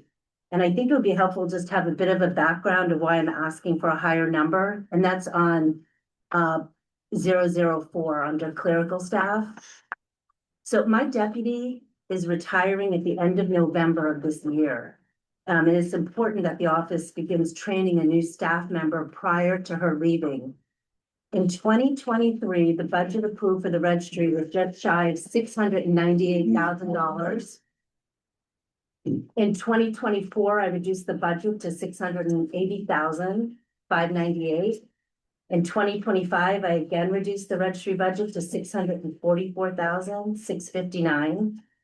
I stated last year when I voluntarily reduced the budget once again that I knew the deputy register intended to retire at the end of November of this year. And I would need to hire a new staff member to begin training prior to her retiring. I gave this caveat to the commissioners when I reduced the budget for clerical staff in 2025. I stated that I would have to hire a new staff member in 2026, preferably midway through the year, to begin that training. When I first began as a register, there were 7 full-time staff working in the registry. I voluntarily reduced that number to 5. So I'm very conscientious on the budget and trying to keep things as lean as possible. Currently, 3 of the staff who've been with the registry have 33 years, 31 years, 39 years. You can imagine with that kind of time, but they also have a lot of vacation and sick time that accrue with that. That is just a reality we have to deal with. Candidates who often apply for the position with the registry do not have any knowledge oftentimes of the legal documents that we're dealing with, even with a deed. I think people sometimes have the idea that you can hire someone for the registry and that they can just begin typing in information. And this is far from the reality.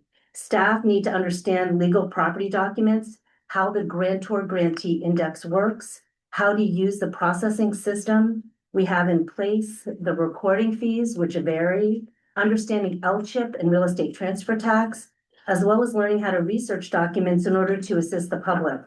It's imperative that new staff be trained and shadow a fellow staff member to ensure that they learn the skills required to effectively complete their tasks. It is necessary to train a new staff member for at least several months prior to them being able to perform their duties solo. I take training new staff very seriously because if it is not sufficient, then the county is opening itself up to a potential liability. I'm requesting that the clerical salary line item be increased from $306,782 as recommended by the commissioners to $324,102. This is $7,000 more, I might add, from last year's allocation for clerical staff, and it will enable me to hire a staff member beginning in September and allow for a period of 3 months of training and overlap with the deputy prior to her retirement.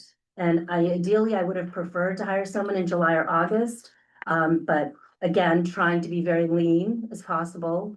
I think that we could make it work if I can hire someone in September. Even with the request, I would still be about a little over $22,000 under my 2024 budget.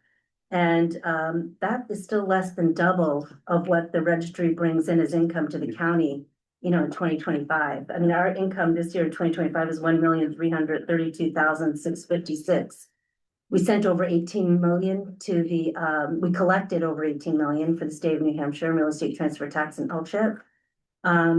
So, sometimes you'll just think the registry, it's easy, just go in and do it. There's a lot that's involved. And we don't talk about it too often. We try to, do the best we can. I think they do an excellent job, the staff that I have. Once a month every January. That's a month. Right? Or once a year. Try not to complain at all or say anything so I'd like to add that the budget's still really lean.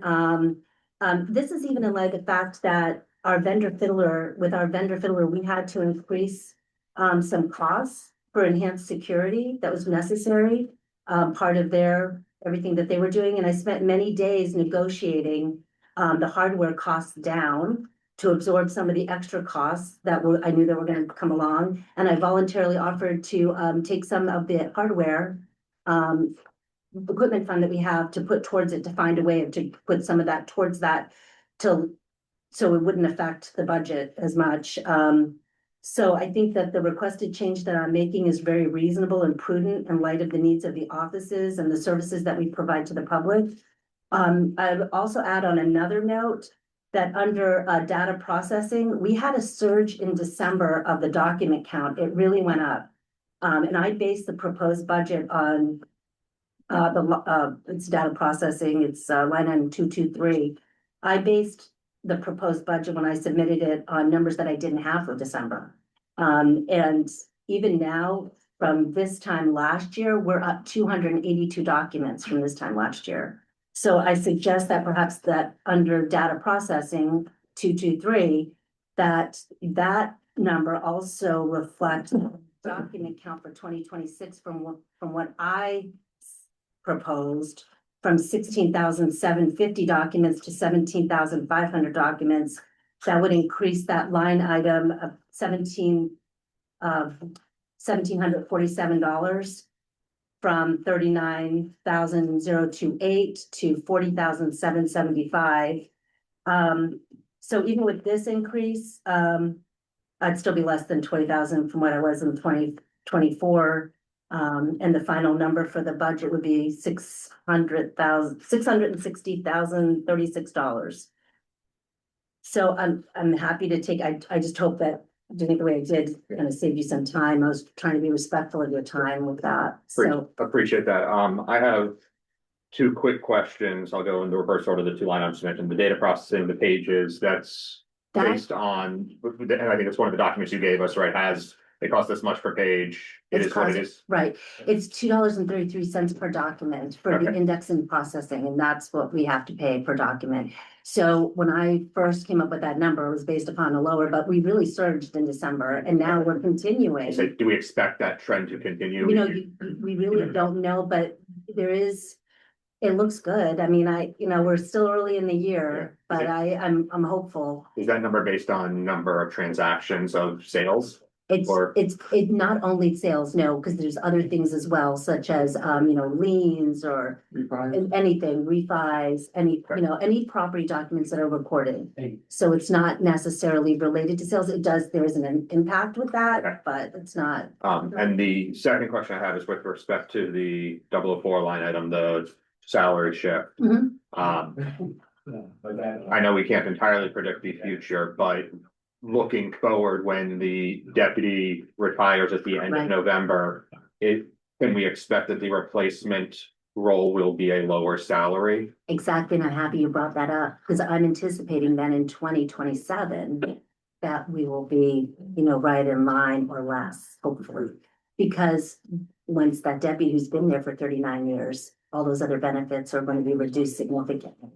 So thank you for bringing that up. Yeah. I meant to do that. Thank you. Representative Wade. Yeah, so I had a question about the 223. So, for just document processing, is that kind of directly analogous to the income generated or not really? More documents that come in, then we are going to have more income, because you're going to have more recording fees. You're going to have probably more copy fees. More percentage of the real estate transfer tax if it's a transfer of property, and it's that type of document. Yeah. So usually when you have more documents, you are going to have a higher, there will be more income coming in. Okay, and would that be expected to basically offset the increase in cost of printing those documents? Typically. Okay. Did follow. A question I had with the clerical staff. So you mentioned there's 5 staff currently. Would you be expected to hire a completely outside person for that? Or would it be more that you would promote one of those other 5 employees to deputy and then hire somebody to replace them? Yes, and most likely I will be appointing someone, as long as I get reelected. I will be appointing someone within the, within the office. And I'd be hiring someone new at a much lower rate, most likely, so. Gotcha. Other questions? Representative Bixby? Yeah, so that training cost would be training someone new to do one of the lower level positions. Yes, and we always, it's just, there's so much involved that you just can't expect someone to come in and not, and start taking, unless they've worked somewhere else. And even then, there's some particularities that, our of us would deal with, but I've never had that happen. I've never had someone else apply from another registry to come work here, so that's you know, in all the years I've been here. So that, it's just a reality that we have to deal with. And that's why I gave that caveat in the past, that, you know, last year, that, okay, it's being reduced, but this is what I anticipate is going to happen.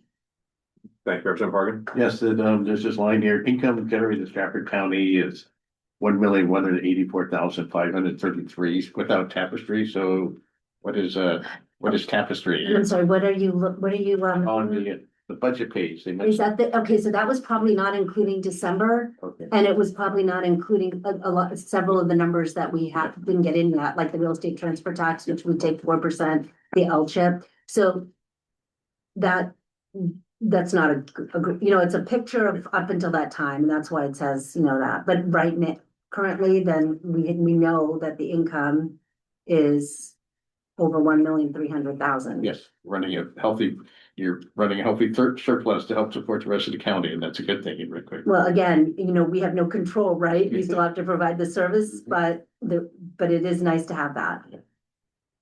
All right, checking this now, President.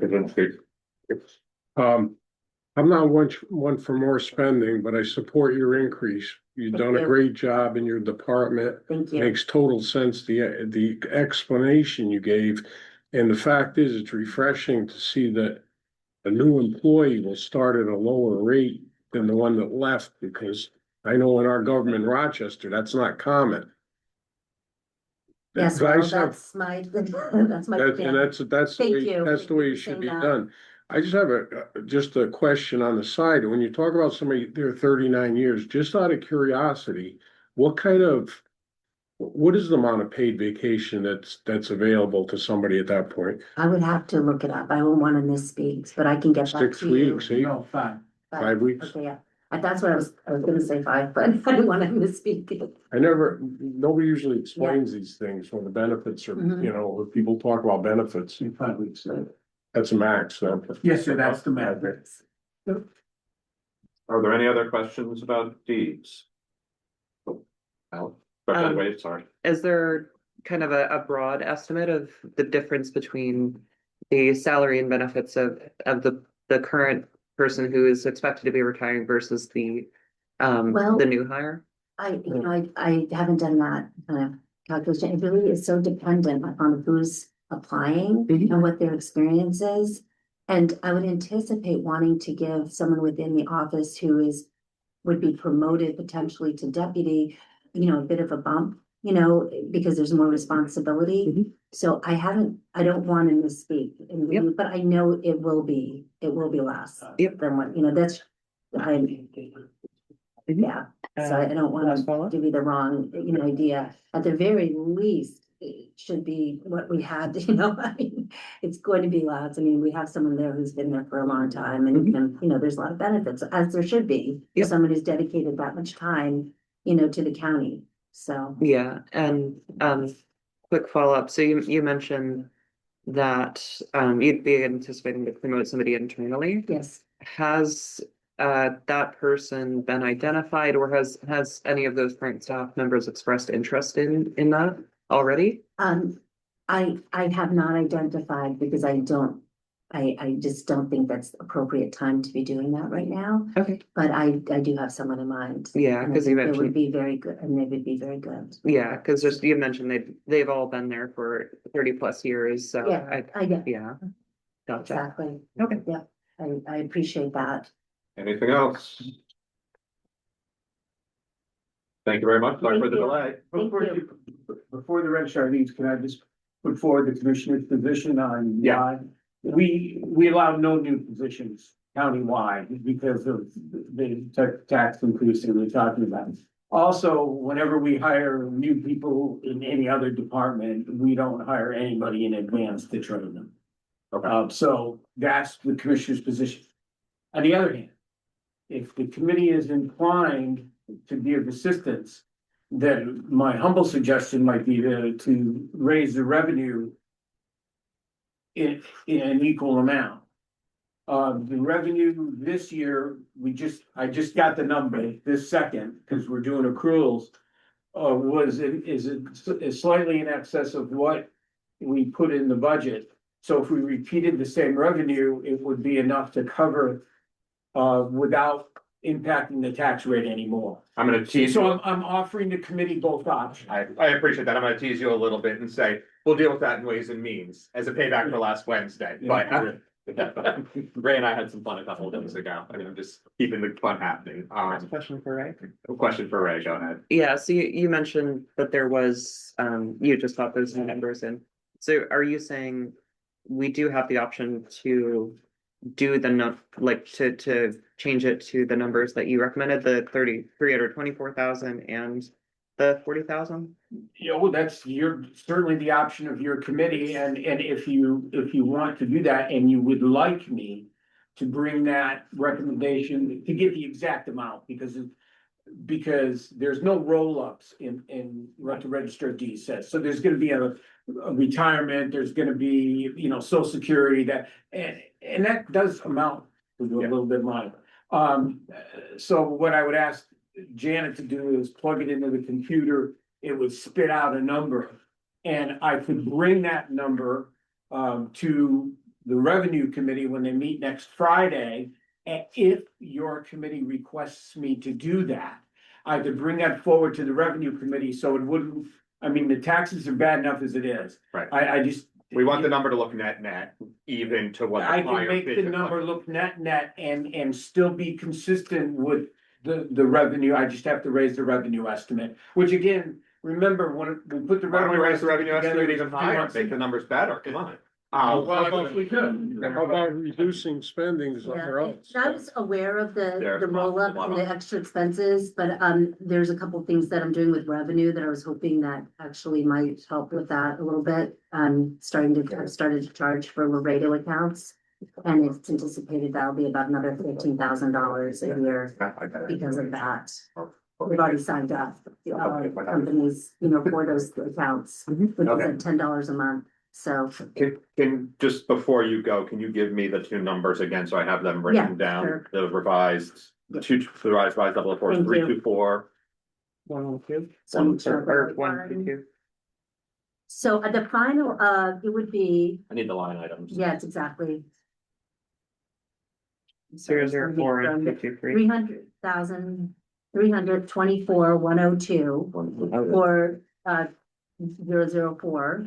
Okay, And for the other one, 223, 40,775.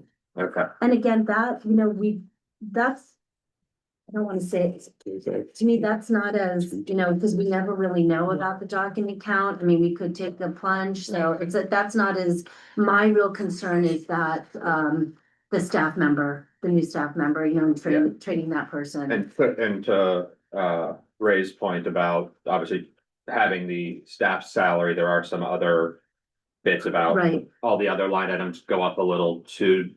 Do we need to? I was hoping that would My be absorbed. suggestion would Yeah. be, if the committee was inclined, Yeah. an appropriate motion would be to raise that amount plus associated costs. Okay, And there's a version of something I can say that lets you do the math later. that's correct, sir. Sold, thank you. We'll get to that then when we get to it. Okay, thank you very much. Thank you. We will consider that. Thank you. I Um, appreciate it. Thank you. no, Thanks, we're good. Ted. I mean, always, but. Always, yes. See you with FX for me. I will. Take care. Alrighty, running right along, we're now going to invite Administrator Bauer to the hot seat. And I'll be quick. He says it all the time, it's never I proved never it. have.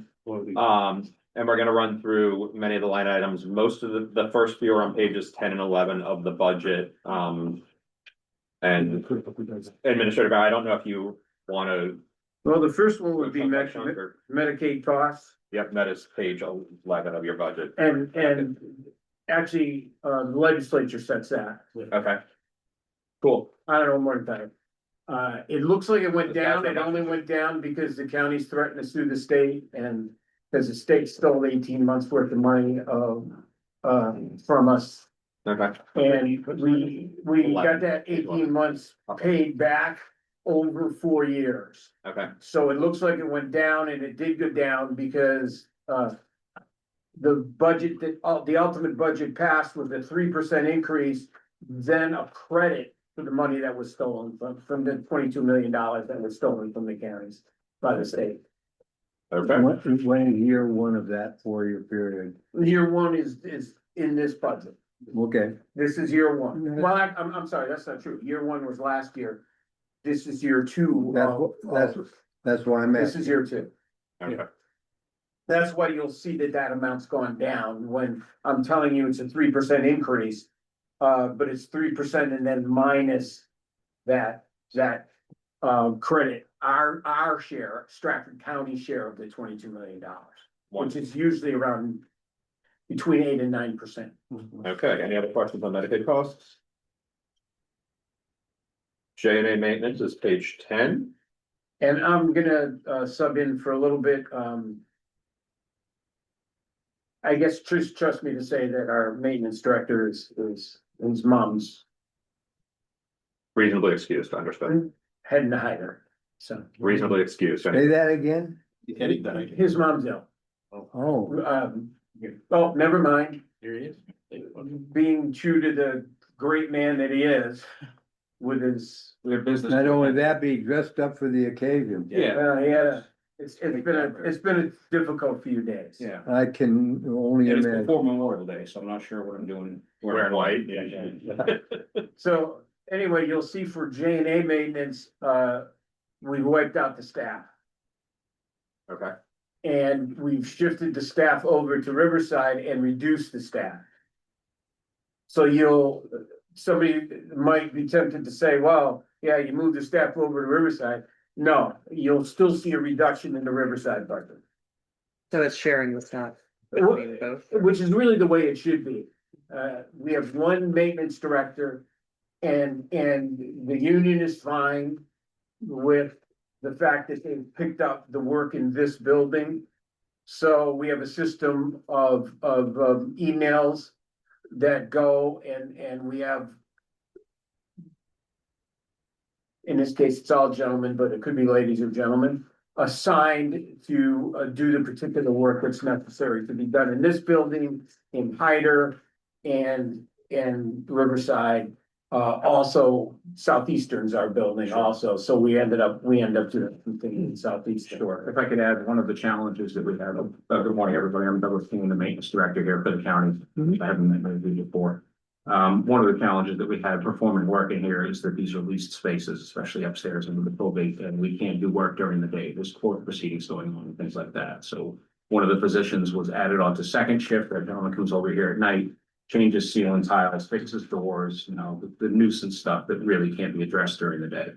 So that's been a tremendous help, having that available to us. So you see this budget dropped $180,000. that person who comes over here at night is also working across the street. That's correct. What we did was replace the number of people that we had here and moved them over there, but put a second person on 3 to 11. Got it. So we have 2 people on 3 to 11 now so that they can respond to this building, to the hospice house. One person, and by the way, the 3 to 11 people also have to respond to the jail. Right. So they have to respond to everything on the complex. And our Riverside, second shift, it's our policy that the person who's at Riverside can't leave the building.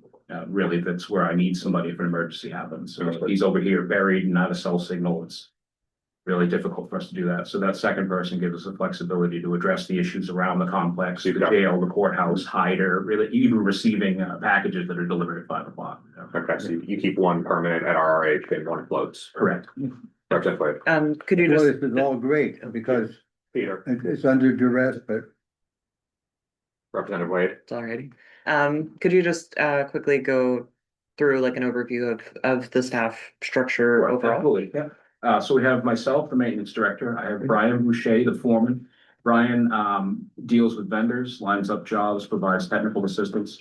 We have Doug Paradis Jr., who is our purchasing and coordination for jobs. So really what he does is he gets all the supplies that we need, sets them out for the guys in the morning, sends them off for their jobs. It's worked flawlessly. I have 13 people total in maintenance, 2 at the jail, and then we have the 11 of us over Riverside dispatching for the rest of the county. Gotcha. Thank you. Any other questions on the maintenance? The one last thing is Doug has been able to identify the specific skills of the 11 people and assigns them accordingly. we have strong workers, a lot of strong skills. Great. Very, very fortunate. Thank you very much. All right, thank you. Hang around.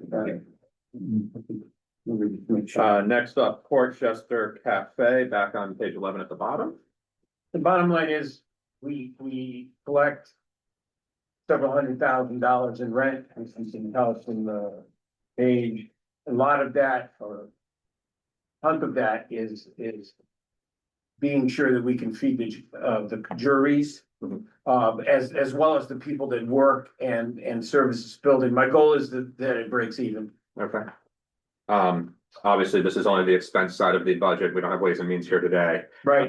Does the Ways and Means, does the revenue from the Yeah, it cafe breaks come close even. enough? Yeah, I always decided to break even. I am going to need to make a little adjustment this year, to keep up with the food costs. Okay, So I'm probably, but you can still get a pretty reasonable meal. 50 cents extra on my chicken tenders. I was thinking probably a quarter, but Okay. we For him, I'm generous that way. What for can I him, say? 50 cents. but They were good then. we do that just to break even and to provide the service to the court. As you know, it's a distance away. Sure. Any other questions or concerns about Portchester Cafe? Tans. So And Dan's- everything else, I guess. I don't know if it's all as one or whatever, but we replicated the interest rate that we got in the first rounds of TANs that were approved. And we use that to replicate for the second round based on the amount to be raised by taxes. We got a great bid. yeah. From not a new bidder, but a new low bidder. So we were very, Diane, what was our TAN rate? She'll get that TAN Yeah. rate for us, but, Okay. and the rest of the debt accounts, that's just money that's been approved in prior years, and we have to pay the bond payments have come due. Okay. There's no new, nothing in there. Okay. Representative Wade? Yeah, I just wanted to clarify, since this seems like one of the sections that has the biggest line item differences between 2025 and 26. Could you explain what, kind of what the actual bonds are going to? Sure. What this interest is paying for? It's 3.3%. 3.3 was the rate on our TANs. Okay. Let me finish that one first of all. Yep.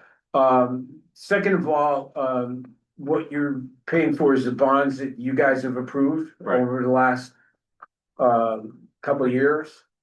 I'm a first term rep, so Oh, I'm super well, no, familiar. one of them was yours. Gotcha. And that was for the capital improvement project. So that is a piece of that. And do you have the list, Diane, of where, we'll provide you a list of where all the bonds go and all the interest goes and all the payments go. Yep. And these are basically obligations that we have to pay. We can't reduce them at all. And we can't refund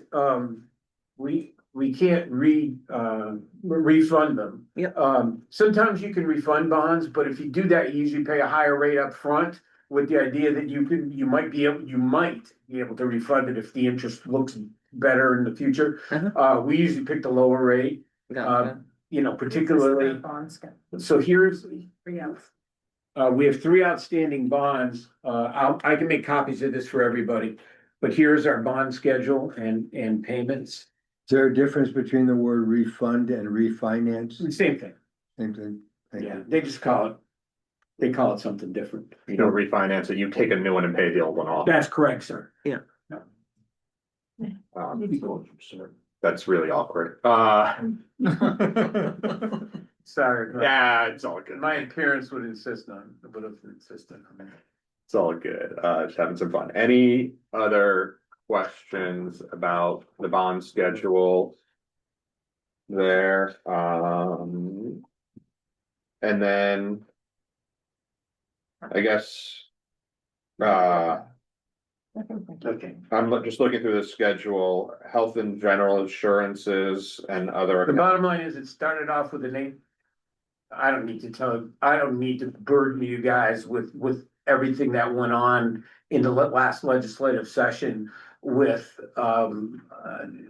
the entities that sell health insurance to governmental entities. We fortunately weren't involved in any of it. So we didn't have to pay that huge amount of money that school care demanded. We didn't have to. So we got our, this is insignificant, but over the last 5 years, our rates have been 0, 2, 3. This year, they caught up. We negotiated it down to about 9%. But it was 18 at the beginning, and we deal directly with the entity. Now there's 16 of us who are on Medicare. So we cooperatively save the county about $200,000 by the fact that we don't take county health insurance, we're on Medicare. Yeah. So. Okay. County doesn't pay your supplemental. The county pays my supplemental, but when you compare that to what it would pay for my normal one, it saves about $10,000 for me, and I'm the more expensive one. For other people, it could save as much as $12,000 or $14,000. I was calculating it out the other day. What's the average cost of a health policy? Say if you had 2 adults and a child or something like that. A family coverage? Yeah. Let me give you Is those this the exact. same as the state? Is the state plan? I think the state's benefits are a little more generous than ours. Ours are a $2,000 deductible. Yeah. I don't believe the state has that, at least last I checked, they didn't have that level of I don't think deductible. so. I used to buy it. Before I Yeah, it was, got the free stuff. non-union. yeah, the premiums are, now remember, the employees pay a portion of this, about 20%. So it's 15,000 for, I'm rounding the number off. That's right. 15,000 for single, 30,000 for two, and 41,000 for a family, of which the employee pays about 20%. Out of their weekly paycheck. Family plan? $41,772.30. And that's a $2,000 deductible plan. So you're getting 32,000. And the employee is paying Just a point of 8,000. reference, Right. I remember paying under $500. I remember paying for my employees and my family and being under $600 a month. It's the way it used to It be. wasn't all that long, well, I guess it was, but. That is on that last part, Wade. And of course, that's for a full-time employee. If you're a part-time, you pay substantially more. If The employee does. The employee does. Pays a larger share. If they pick for 32 and 24 hours. Yeah. And I think you'd find and that's not a generous plan. That's, and we went out to bid. None of them are generous anymore. Yeah. Other accounts, including county convention, any other questions on insurance? Okay, other accounts, which includes county convention, employee appreciation, tuition assistance, and contingency funds. The county convention is up a little bit because you have an organizational meeting this year.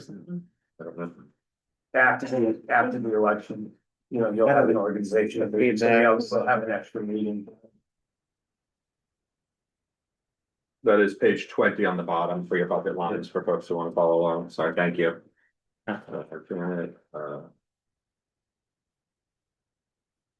Did we underappreciate our employees by not expending the money this year? It expends in the last quarter. It's coming out. We do it in the fall. That way we don't have a lot of vacations. We can get as many employees there as we can. It's really the only thank you that we give for the employees. So and I assume the contract negotiation with the sheriff department is still ongoing, or is that? Done. All 4 contracts are done and funded in this budget. So there's 2 for the sheriff's department, 1 for the nursing home and 1 for the jail. All the negotiations are completed and are funded in other sections of the budget. So the 2026 commissioner's recommendation of $20,000 on line item 9402.000 for those negotiations. That's the sheriff's share of the cost of the actual negotiation. Okay. Are we still have that expense? Yes, it's ongoing. And the reason we don't pay a percentage of health insurance. Okay. We pay a subsidy towards the health insurance. Okay. So the reason we always have settled union contracts is because any amount that the health insurance goes up, absent an agreement to the contrary, the employee has to pay the whole thing. Okay, Unless there is a completed settlement prior to, in this year, January 15th. okay. Yeah, So I just wanna make, all of our contracts were settled, except one was literally the night of the 14th. it gets it done in the time. I just wanna make sure that the 20,000 still apply, given. Yes, sir, it does. Because it Yes, says. and that's just, we don't hire we pay an attorney monthly. Mhm. And we don't pay them by the hour, Yeah, so for retainer. which in Okay. this negotiation, I'm glad we didn't pay them by the hour, if we would be able to afford to do that. He probably wishes he was paid by the. It was a Yeah. difficult negotiation, Glad we got it so successful. all four contracts. Any questions on any of these other accounts line items? Finally, J and A capital We spending. really don't have any. I mean, there's some for the register of deeds, but that comes out of the deeds equipment fund. Okay, So that's not, it's an in and out item. The money comes in and we buy the capital item and, the money is either totally expended or it accumulates or pushes forward to the next year. okay, and that's this 28.6, but Right. slightly down from last year. What's Right. that going to? The hardware. I need, it's actually going to hardware, but I could bring the registrar back in and she could tell you. Like she hinted that it was like with the Building increased security stuff that they had to do for the document management. Like building and finding equipment, hardware. like that? Okay. Firewall, information security. Oh, gotcha. Not too shabby. Okay, And whatever capital equipment, that we might need, do you all remember that last year we passed a bond? One or two of the items have actually come in. Doug's beat down some vendors and gotten a couple of good prices. So whatever capital items we need, we'll discuss with the executive committee, but it'll be out of existing funds. It won't be anything out of this budget. okay. Any further questions on CapEx? Thank you both very much. Thank you. Thank you. Okay. Is somebody else speaking on the wage and union and non-union? Because that's one of the biggest line items. I don't have that on a separate section here, so before Ray goes away. Page 21, the JNA and RRH non-union settlement. That's the 1.5 million about. Yeah, there's actually more than that, but that's a piece of it. Yeah. That's covered by a different committee, but I'm happy to talk about it. Sure, yeah. Okay. It's a total of 4%, a step and you could call it anything you want. You could call it a step and a cost of living. Our steps are just a little over 2%, about 2.25%. Right. Right. I'm gonna stop you, not because I'm not interested, but it's not part of our program. Okay. I'll just shut up. It's on the page, but it's not actually one of our things that we vote on, so. Okay. Well, I'm sure it's important, we're an hour behind and I wanna let people get lunch. I'm done. Okay. Hell, this is overachiever. I I like was that. curious. You and Ray can have lunch later. Talk it over. With that, we are now on to the fun part of the meeting where we discuss amongst ourselves what we think of these requests and come up with some conclusions. So I will entertain conversations, motions, thoughts, opinions. I guess it might be good to start off. I think the only line items that we got an explicit request to consider modifying were related to the register of deeds, if we want to have that conversation to start off. I would enjoy that. So just so everybody's on the same page, is page 6 on Right, literally the same page. this sheet, and it's line 004 and 223 with the clerical staff and the data processing printing costs for that. Everybody have that in front of them, I guess. Yes. Yeah, I mean, I would say I'm receptive to what the Registrar of Deeds had to say about hiring the new employee. I got it. I'm sure that's gonna be quite a process to get somebody onboarded for that, and I think it makes sense to get a bit of that training before the deputy heads out, and it sounds like that's possibly coverable with the surplus that was mentioned earlier. How does everybody else feel about those? I think you're right. I think we technically need a motion to make, this is where I'm gonna apologize, More it's my first time doing this sitting here, so someone needs to make a motion to adjust those line items with the I was associated. more thinking we discuss and then make the motion. If Or- You can make a motion first and then. Oh, discuss. okay, I move to, I guess I move to modify line 004 of the Registry of Deeds, to the requested $324,102. Do I make two separate motions? Yeah, let's do it all at once. Okay, and to modify line 223 for data processing to 40,775, and And I'm gonna add an addendum to Alice's motion that she's gonna agree to that, and other accrued Oh, benefits yeah. and costs will be proportionally adjusted. that's the, okay, That's the Ray sneaky part of making this work. okay, and is there a second? Is there a second to the motion? There's a second by Horgan, spoke up first. Would you care to speak to your motion? You'd already did, Yeah, right? as I said earlier, and Any other- wanted to get other Yeah. folks' opinions. Thoughts? Well, this, Sorry, Representative Horgan. it will be offset by revenue. The count, the registry deed runs a significant surplus anyway, but I guess it's not within our purview to try to estimate what the additional revenue that they'd be able to earn by the result of doing these things is, so. And I don't think there'll be direct revenue from the additional VAPR, but we do get the revenue from the paperwork. Representative. I guess I'd like to find out what the total cost is, I think, before we. Yeah, make it's, an actual vote on it, and the other thing is. You know, hearing their explanation, I would like to see a cut somewhere to match it, you know. I think that's possible somewhere here, a cut of what? spending, Within the registry of deeds or elsewhere? no, Just to could be offset. elsewhere to offset it. I mean. Do you have any suggestions of a line item you'd like to cut somewhere else in the budget? Well, something that might be close, I don't know the exact figure it's gonna be, Yeah. but say. It doesn't have to be Post one-to-one. transportation, wanted $12,000 more.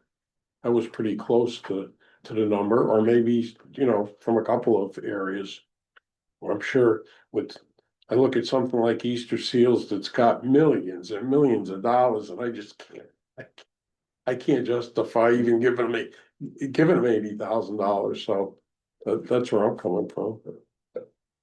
Okay, Representative Bixby? Yeah, I would object to cutting another department in order to, or a program in order to fund the registry of, the increase requested in the registry of deeds. The data processing part, the additional data processing load will, every additional new document brings in more in fees than is expended in the processing. Yeah. So that is, you know, at least a wash. And the registry is expecting to have an increase in revenues this year. So I think that that increase in revenues means that they should be, that will cover the costs of what they need in order to service that program. Okay, thank you, Representative Horgan. I just want to say, well, this applies, Easter Seals, it's apparently We're just talking about this line item. with registry of deeds, yes, I think the request is reasonable, and it's we pay for the cost of running the registry of deeds and then some through all the document fees it brings in, so it's I don't know, we're supposed to say it's a surplus center, so I think we should I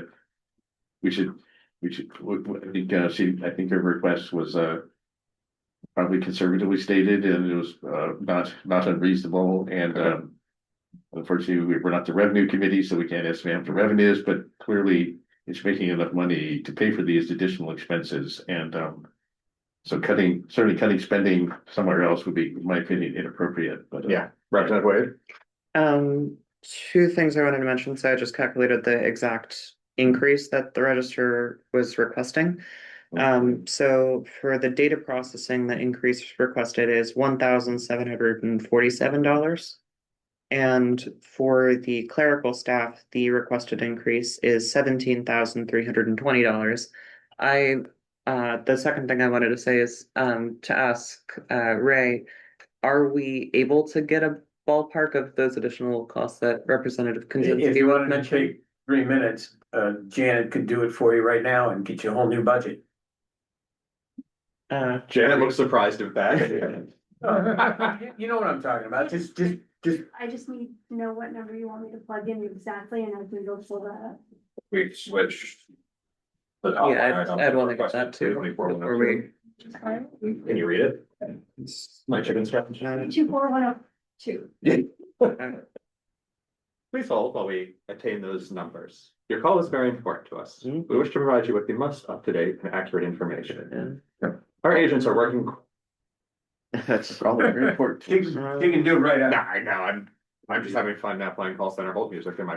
And that would include the other costs and expenditures that you were mentioning? Yes, Representative Wade. Okay. And I don't have a vote on this, but I think this is the way to do it. Yeah. Just looking if there's other.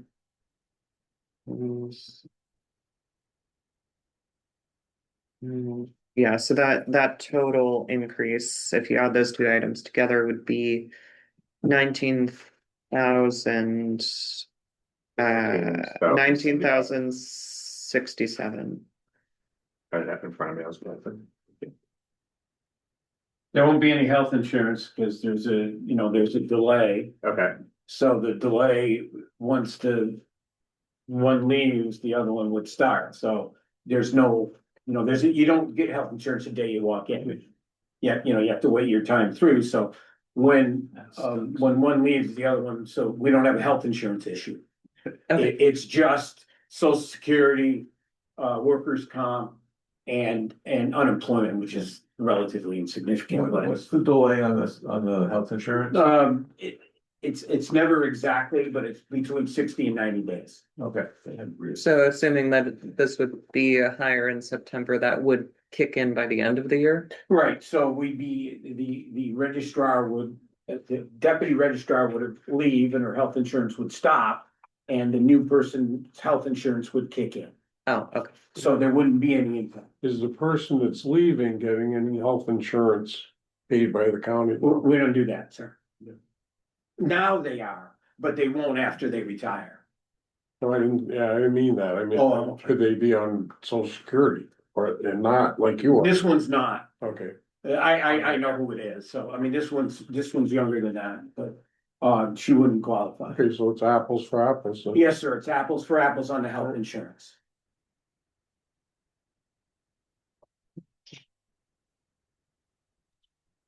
No, we're soliciting everybody we possibly can to get off the county's insurance and to move on to Medicare. 41,000 for a family, really? Yeah. Oh, wow. It's a nice benefit. I'm gonna go home twitching. might need health insurance for that.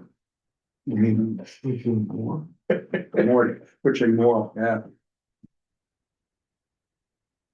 Because a lot of people who work in government that don't realize how good of a benefit they get with healthcare.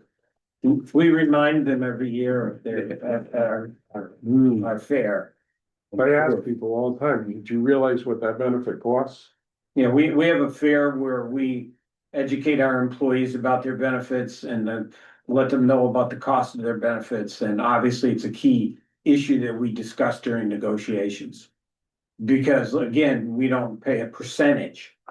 And I don't know of any other government that that was a key thing for me in negotiations about 20 years ago. when it didn't mean anything.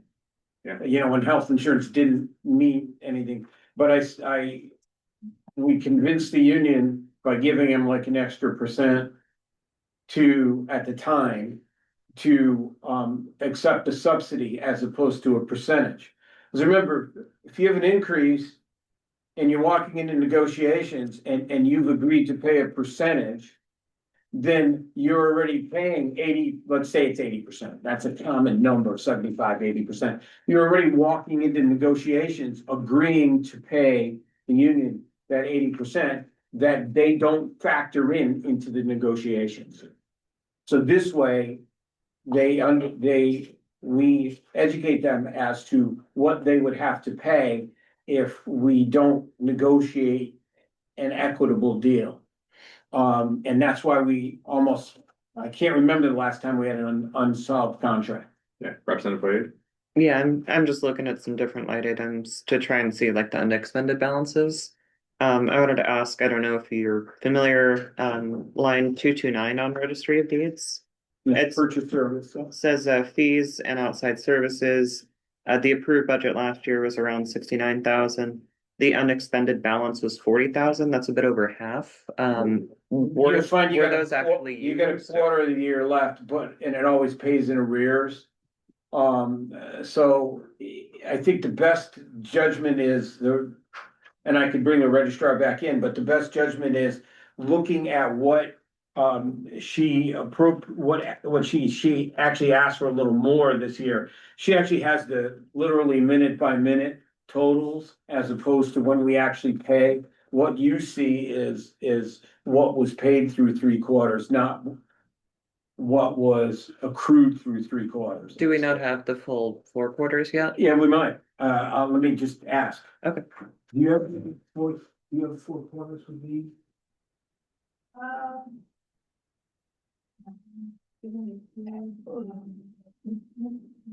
We're looking. Okay. It's funny, it's funny, no, this is the time in which our finance department's getting ready for the audit, so we're working on deeds. Gotcha. Staff is a mere coincidence.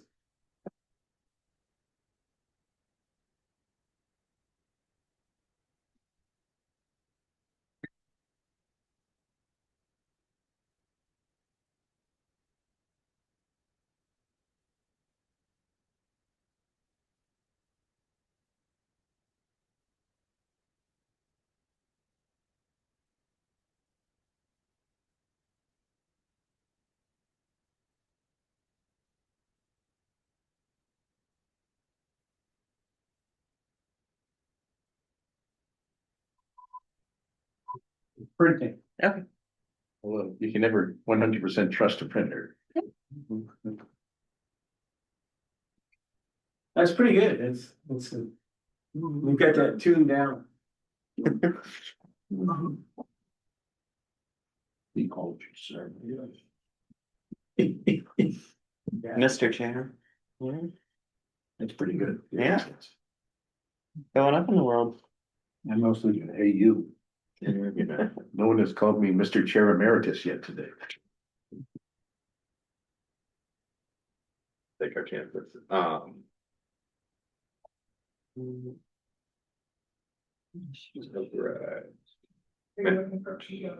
Sounds like the printer's going. All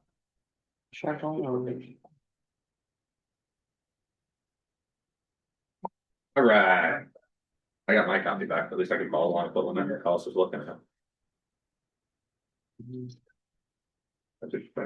Yeah, that seems to be the biggest line item, like, or biggest unexpended balance I could find, but doesn't, our biggest percentage. Certainly that looks variable. Right, staffing, all the employment stuff, we basically know what's gonna be before you start. Okay, so we are now getting copies of an updated lines. It was on side, double cheers, I'm good. No, it was in mine. This doesn't have 4th quarter. Doesn't have. No, this was that was the one based on the motion. This is the deeds update. Oh, This is- okay, okay. here is. Yeah. Here's the fourth quarter. For sorry. 229. Yeah, count 229. Okay, Here's the end of it. Up at the top. The 60. This is the end number. The ending balance. Yeah, here's the. I think it's just Which about. did pretty much 68,911 is where. Yeah, it's a pretty much a match. This is 60. Yeah, it looks like it was just backloaded 67,000. in the third quarter, so it's not that much of a. Okay. Nothing we could add. And what got passed out was the impact of whatever, of the change that honors the motion. Okay, so yeah, I'm looking here, so honoring the motion, line 106, which is retirement, goes from 54,160 to 56,368 with the shift, so these lines do all adjust, making the actual total request 664,207. Just about 19,000, $548. Yeah, it's written down. Alice is doing it in her head instead of reading over to the right. What I- column. Yeah, What I would over like last to- year, not compared to this. right. And we're the elected officials rather than the commissioner who are making this request. The header is still the same. Yeah. That's fine, yeah. Um, Well, it depends if you come He's in. got something for you, Mr. Chair. I would Yeah. just simply say, what I would likely do with permission is go to the revenue committee and just say to increase it $20,000. Request is a match that does that. Have they met yet or? No, sir, next Friday. Good. So there's a motion currently made by Representative Wade and seconded by Oregon to basically do this in the budget, or is that Wade? You have so a- I'd like to clarify the numbers, so. The actual, so basically with the motion, the change, the change in the total amount we were requesting is $23,238. So that's about $4,000 over the just increase in those individual line items. Is the total amount it works out to. Okay. Is there any further discussion on the motion to adjust the budget to be this, Representative Kaczynski? Yeah, the 19,548, that's including the social security and all that, is that what that figure? That is how I'm reading it. Social Security in this revised single handout is 33,821. On the prior copy was 32,496. The line below that, 3265 becomes 3809. Solid Verizon dental insurance. Retirement goes from 54,160 to 56,368. Workers' comp goes from 1062 to 1105. Unemployment insurance goes from 245 to 294. Janet is filling out her papers. Cheryl, Yeah. everyone has this version Okay. that has the increased changes. Oh, sweet, yeah. In their booklet. In your big book, if you go to page like 5 or 6 on the facing page of Registry of Deeds. This is what was presented in the budget and it has those. Sweet, so yeah, Ted, do you have this big book, Ted? The binder? Oh, yeah. Yeah. If you go to- Yeah, so you can do side by side. You would just attach the new document that Janet printed to your Yeah. committee report. Yes, we will. We'll include it if it's approved. I understand. I'm yeah. sorry, I didn't mean to jump. Yeah, to no, I figured Jan's gonna ask me for all the paperwork anyway, so we're good there. Yes, if you wanna compare where we were to where we are in terms of line items. With this, it becomes a, $17,000 swing on clerical staff salary and some various other bits move. The net total of which, as Representative Wade shared, is approximately. $23,238. Approximately. The motion is standing. Is there any further conversation on the motion? I guess, taking a look at I was looking through just to see if there was any unexpended balances or discrepancies. It looks like the fees and outside services is not a place that is easily cut, and I think, given that we've heard the revenues, should help to offset this. And I support all of the programs that came and presented earlier, and I, Oh, we're just voting on this shift right now. yeah, I'm more, Yeah. yeah, but that's my Okay. comments.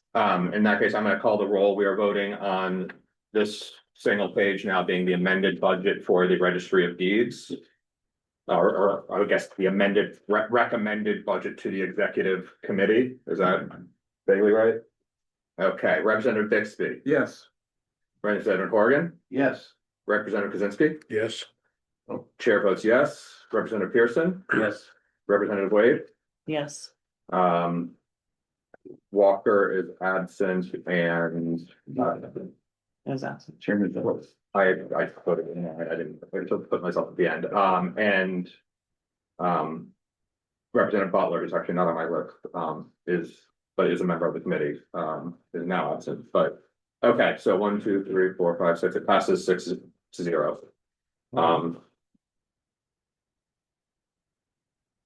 If that's okay, she was here for part of it, and Yes. it's fine, didn't get into the vote, but, and we don't need her to make quorum, so I'm gonna not add Representative Schmidt as a sub for her. I don't have a vote. Yeah, but you have lots of opinions, and that's what's important. I'm willing to speak on the issue, I already said that. It's the way to do it. We're good. So that is done. We are now back to the discussion of the full budget requests from all of the groups. So there any further discussion or motions to be made? Well, we need a motion to approve the full budget, right? That's correct. I'm so moved.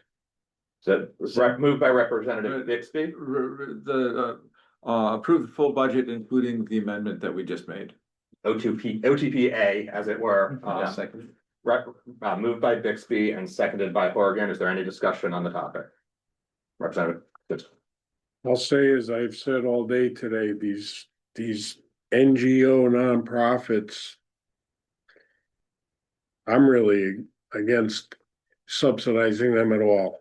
They're well funded, and to me, I'd be ashamed of myself having that much money in the account to be taking that from us.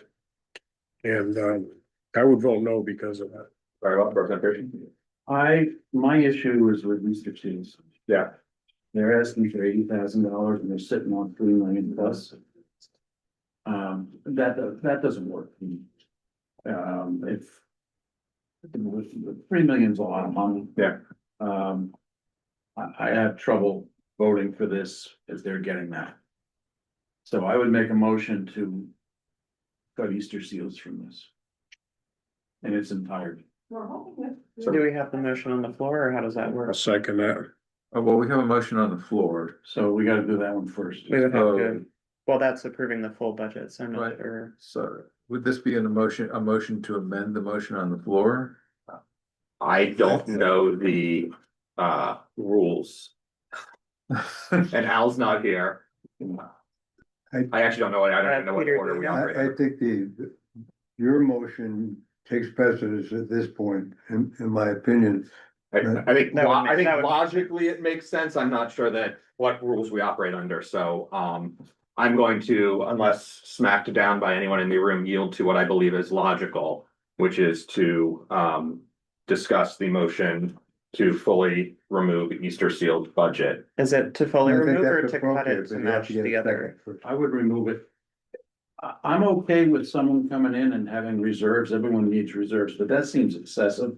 When you're coming here with your hat in hand asking for 80 grand, and you're sitting on over $3 million. It's well over $3 And, million. you know, if they came and they said, well, we got a $500,000 reserve.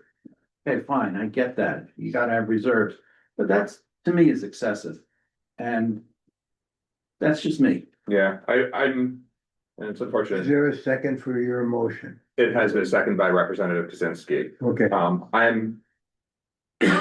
I understand the concern you have. The part that I am not 100% sure of, and it's unfortunate that they've left, at this point, since we're discussing it now, is how much of what they do is based on having the equity and working off the interest of those investments.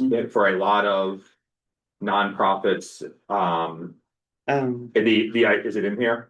They describe their endowment. Yeah, set up in the cash ability to flow in work off here. an endowment, which always looks like a big number, but the minute you start tapping into the principle, the longevity of your operation I is understand that. compromised. I understand that. And so I think I will project a little bit and say from their perspective, I'm sure that is the approach and the reason, the rationale that they're taking, representatives. Okay, so an additional factor here is, I don't, Ray can correct me if I get the timing wrong, but about 8 years ago, the Easter Seals was under a different directorship, and they had failed to have a contingency fund, and they were in they nearly collapsed. Yeah. And so I think that their choice to maintain a contingency fund actually shows appropriate caution. And given the cost of losing their services to the county, in terms of what that would cost to a range of people in the county, both who are directly served and who are indirectly served by that, I think that the $80,000 is an appropriate amount to be provided for. Yeah, I guess, and the other thing I would note is, the $3 million we're talking about, I'm looking at their year-ended budgets or year-ended cash flow statements. It looks like that's actually down significantly from the year prior. So I'm sorry. My only concern is they'll cut the service. Yeah. They would, if we. I don't know that, I can't speak for them, but simply because they have the money, it doesn't mean they have to provide the service. Yes. So they could, if you say the 80,000's gone, they'll say, okay, we're not I gonna. guess they're not as altruistic as they pretend to be. Sir, I'm not saying they would do that, I'm simply saying that that's a possible conclusion, that Yeah. that's all. They're, Representative Horgan. Well, they're a professionally managed organization, and I guess they are an NGO. So they're operating, so they seem to have somewhat robust financials. So they do have an adequate amount of cash on hand for deal with contingencies, and I think that makes me more inclined to do business with them rather than less. And certainly when we had the previous agency that was doing it previously, which wrote the quality of service was not better than it was under Easter Seals. So that, previous organization was flying by the seat of its pants and had no financial reserves. And that was not a good thing for the services. I think it's better. I think what we get for Easter Seals, it's a good deal for the services they're providing, and I don't object to them. I think it's probably good that they're a robust organization that's in good financial shape, not a bad thing. And say Thank you. Yeah. Representative Wade. So looking as part of their application, they had to basically fill out information on the number of clients they serve, percent increase and so on, along with the estimated dollar value per client served. So looking at that, they have 317 clients served in Strafford County, and it lists the value per client as $2,429. Multiplying that together to get basically the listed total value that they provide Strafford County, it's calculates to $770,000. And I think, for $80,000 to get a effective service that is worth $770,000, even if it were a tenth of that, that is still almost breaks even in terms of value. Just under break even. Exactly. Yeah, I get that point. And so I think if there is a risk of service getting cut off, I think we're losing a lot of value.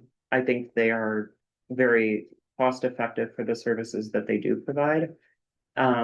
I also have worked in nonprofits. I have worked in nonprofits with endowments, and I know, I worked at a nonprofit that had $1 million endowment, and their annual budget was still much, much, much smaller than that because they wanted to work off of the interest and not not cut into that principle to stay sustainable. The nonprofit almost went under until we got that $1 million endowment, and we were effectively not allowed to touch it, specifically to avoid having another financial crisis situation again. They mentioned also in their application, they're no longer receiving COVID funding, which likely gave them a good boost. They also received a federal reduction in their Title 20 and Title 2B programs for their adult day programs by $81,000 annually. So that's effectively a cut that that is the same amount that we would be providing them. So for those reasons, I would like to keep the funding as is and maintain a good relationship with their. Representative Kaminsky. Yeah, I pulled up their 990 and just for information's sake, the gal that was sitting right here makes a base salary of $188,203 plus bennies. The CEO there, this is not nationally, this is New Hampshire, makes $371,490 base salary. So it's a pretty generous organization. There's a whole list of top officers here. They're all around the $200,000 base. There's probably 20 of them down here. So I don't think it's a operation short of cash. And you know what? If you deny them that increase and they have the nerve to cut off what they're doing, I guess that tells you a lot about what it's all about, doesn't it? Thank you. Is there any further discussion on the topic? Well, now call the roll. For the motion to remove the $80,000 line item for Easter seals is the motion. Representative Bixby? No. Representative Horgan? No. Representative Kaczynski? Yes. Representative Pearson? Yes. Representative Wade? No. And chair votes no. Motion fails 4-2. Okay. I'll wait till Janet finishes scribbling to make sure we agree on the numbers. We will now revert to the prior motion of approving the budget requests for this subcommittee as presented and amended. Is there any further debate on the topic? Hearing none, chair will call the roll. Bixby? Yes. Horgan? Yes. Kaczynski? No. Pearson? Yes. Wade? Yes. And chair votes yes. They vote of 5-1. Now, once again, look over my shoulder and make sure Janet is happy. Without objection, this meeting is now adjourned. Thank you, everybody.